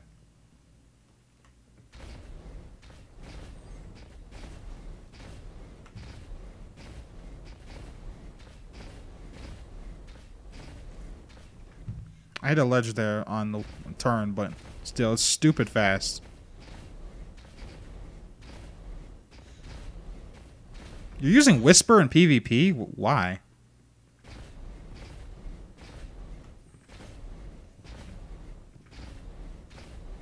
You're a madman, dude. But yeah, time skating needs to go. But yeah, that's just what I personally use, and I find that to be personally effective. Thunderlord, huh? It's running in the 90s for real. It gets even crazier in PvE. Let me show you that. Let's go to IO. Actually, no, let's go to Scourge.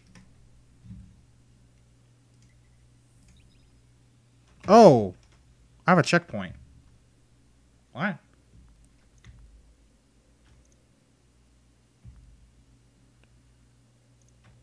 Don't know why I have a checkpoint, but alright. But yeah, you just need to keep your KD up positive. And for that, I'd just recommend a shotgun of a lightweight variety. If you need me to play a game to show you how it's done, sure, I'll do that.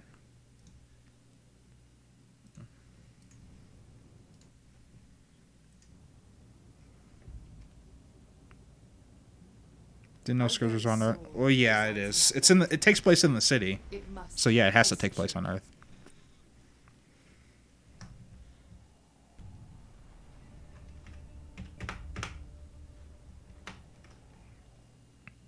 The cutscenes they give you when you load in, it's not that great.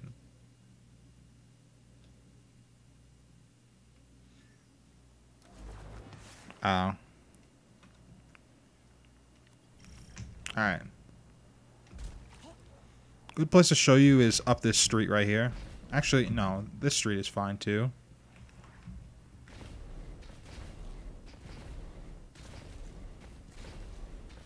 Though I'm using a macro, it's not the most precise thing in the world. Because Titans actually gain some of their jets back in the air, so I have it going continuously.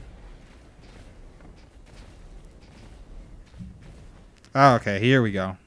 Here we go.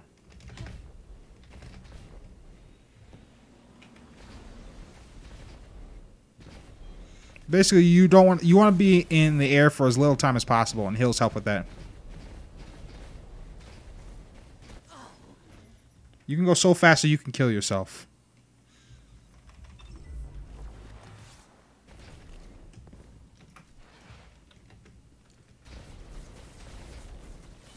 Though I have a lot of mobility on for some reason, so that's why I'm going so high, but... I have catapult jump on, right? Yeah. But Bungie's physics engine has worked like that for years. I don't know why.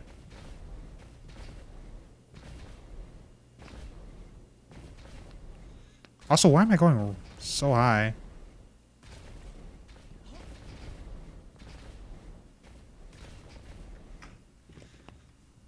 It's pretty insane, actually.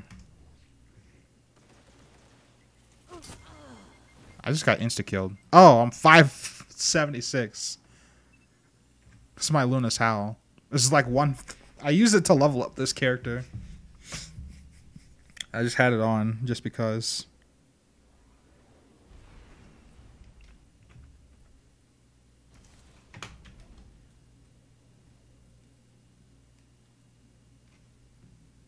Oh, lightweight shotguns give me mobility, and I have 4 mobility, which is way too high. For a Titan, that wants a Titan skate. But you want to have as low mobility as possible so you don't get near as many jumps. But I'm using all mobile Titan armor. That's probably why I have so much mobility. But without mobile Titan armor, that I literally only have... Jesus, fuck.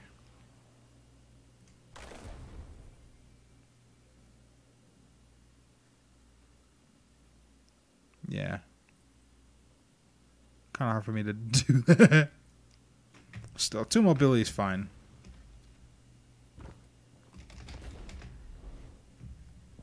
There's a spot that I want to show you that where it gets really, really crazy.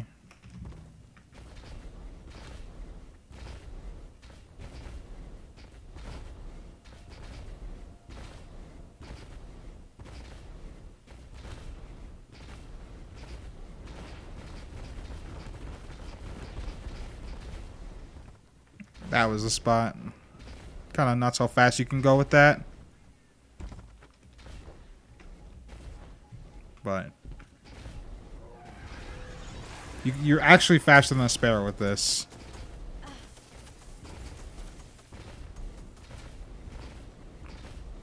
Just got mine after the grind. The grind to get Luna's Howl for me was insane. I'm thinking about going for Not Forgotten next season. But I have to play a lot of comp.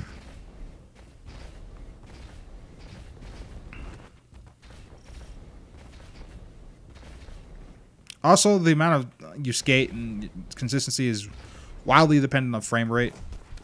But yeah, that's all I wanted to show you.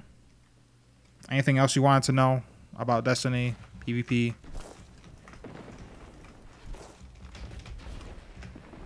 The thing I hate about this thing is the range.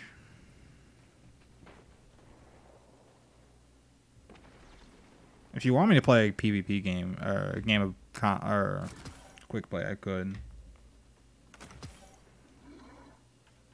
So, which one?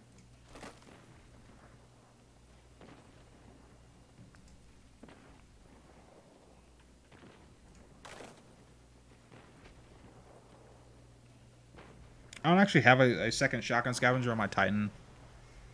I have a sniper scavenger though. And fusion rifle scav. So I don't. But the way the skating is, you're probably actually better off with a higher impact shotgun. Something like a Dust Rock Blues or a Toil and Trouble. My Dust Rock, this is the first one I ever got, and I got really lucky with this one. But I don't use it that much, as you can see, compared to my other shotguns I've showed you. Snapshot,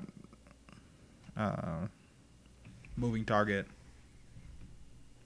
I don't pull this out. I use this for like a tiny bit in Crucible, but after I got my Parcel Stardust and my Mindbenders, I stopped using this because I didn't have a good energy weapon to pair with it.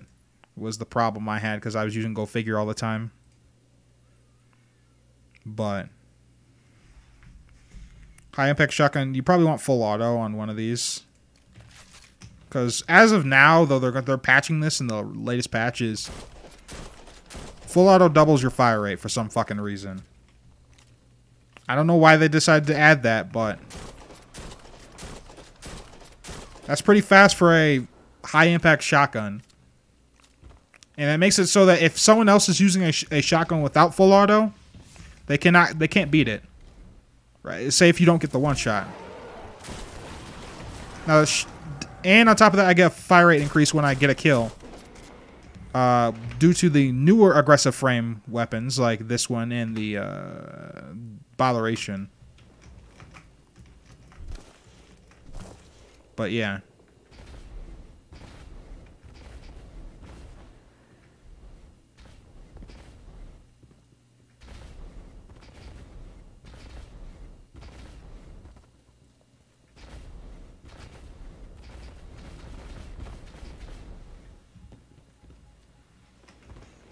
But yeah, that's all I wanted to show you.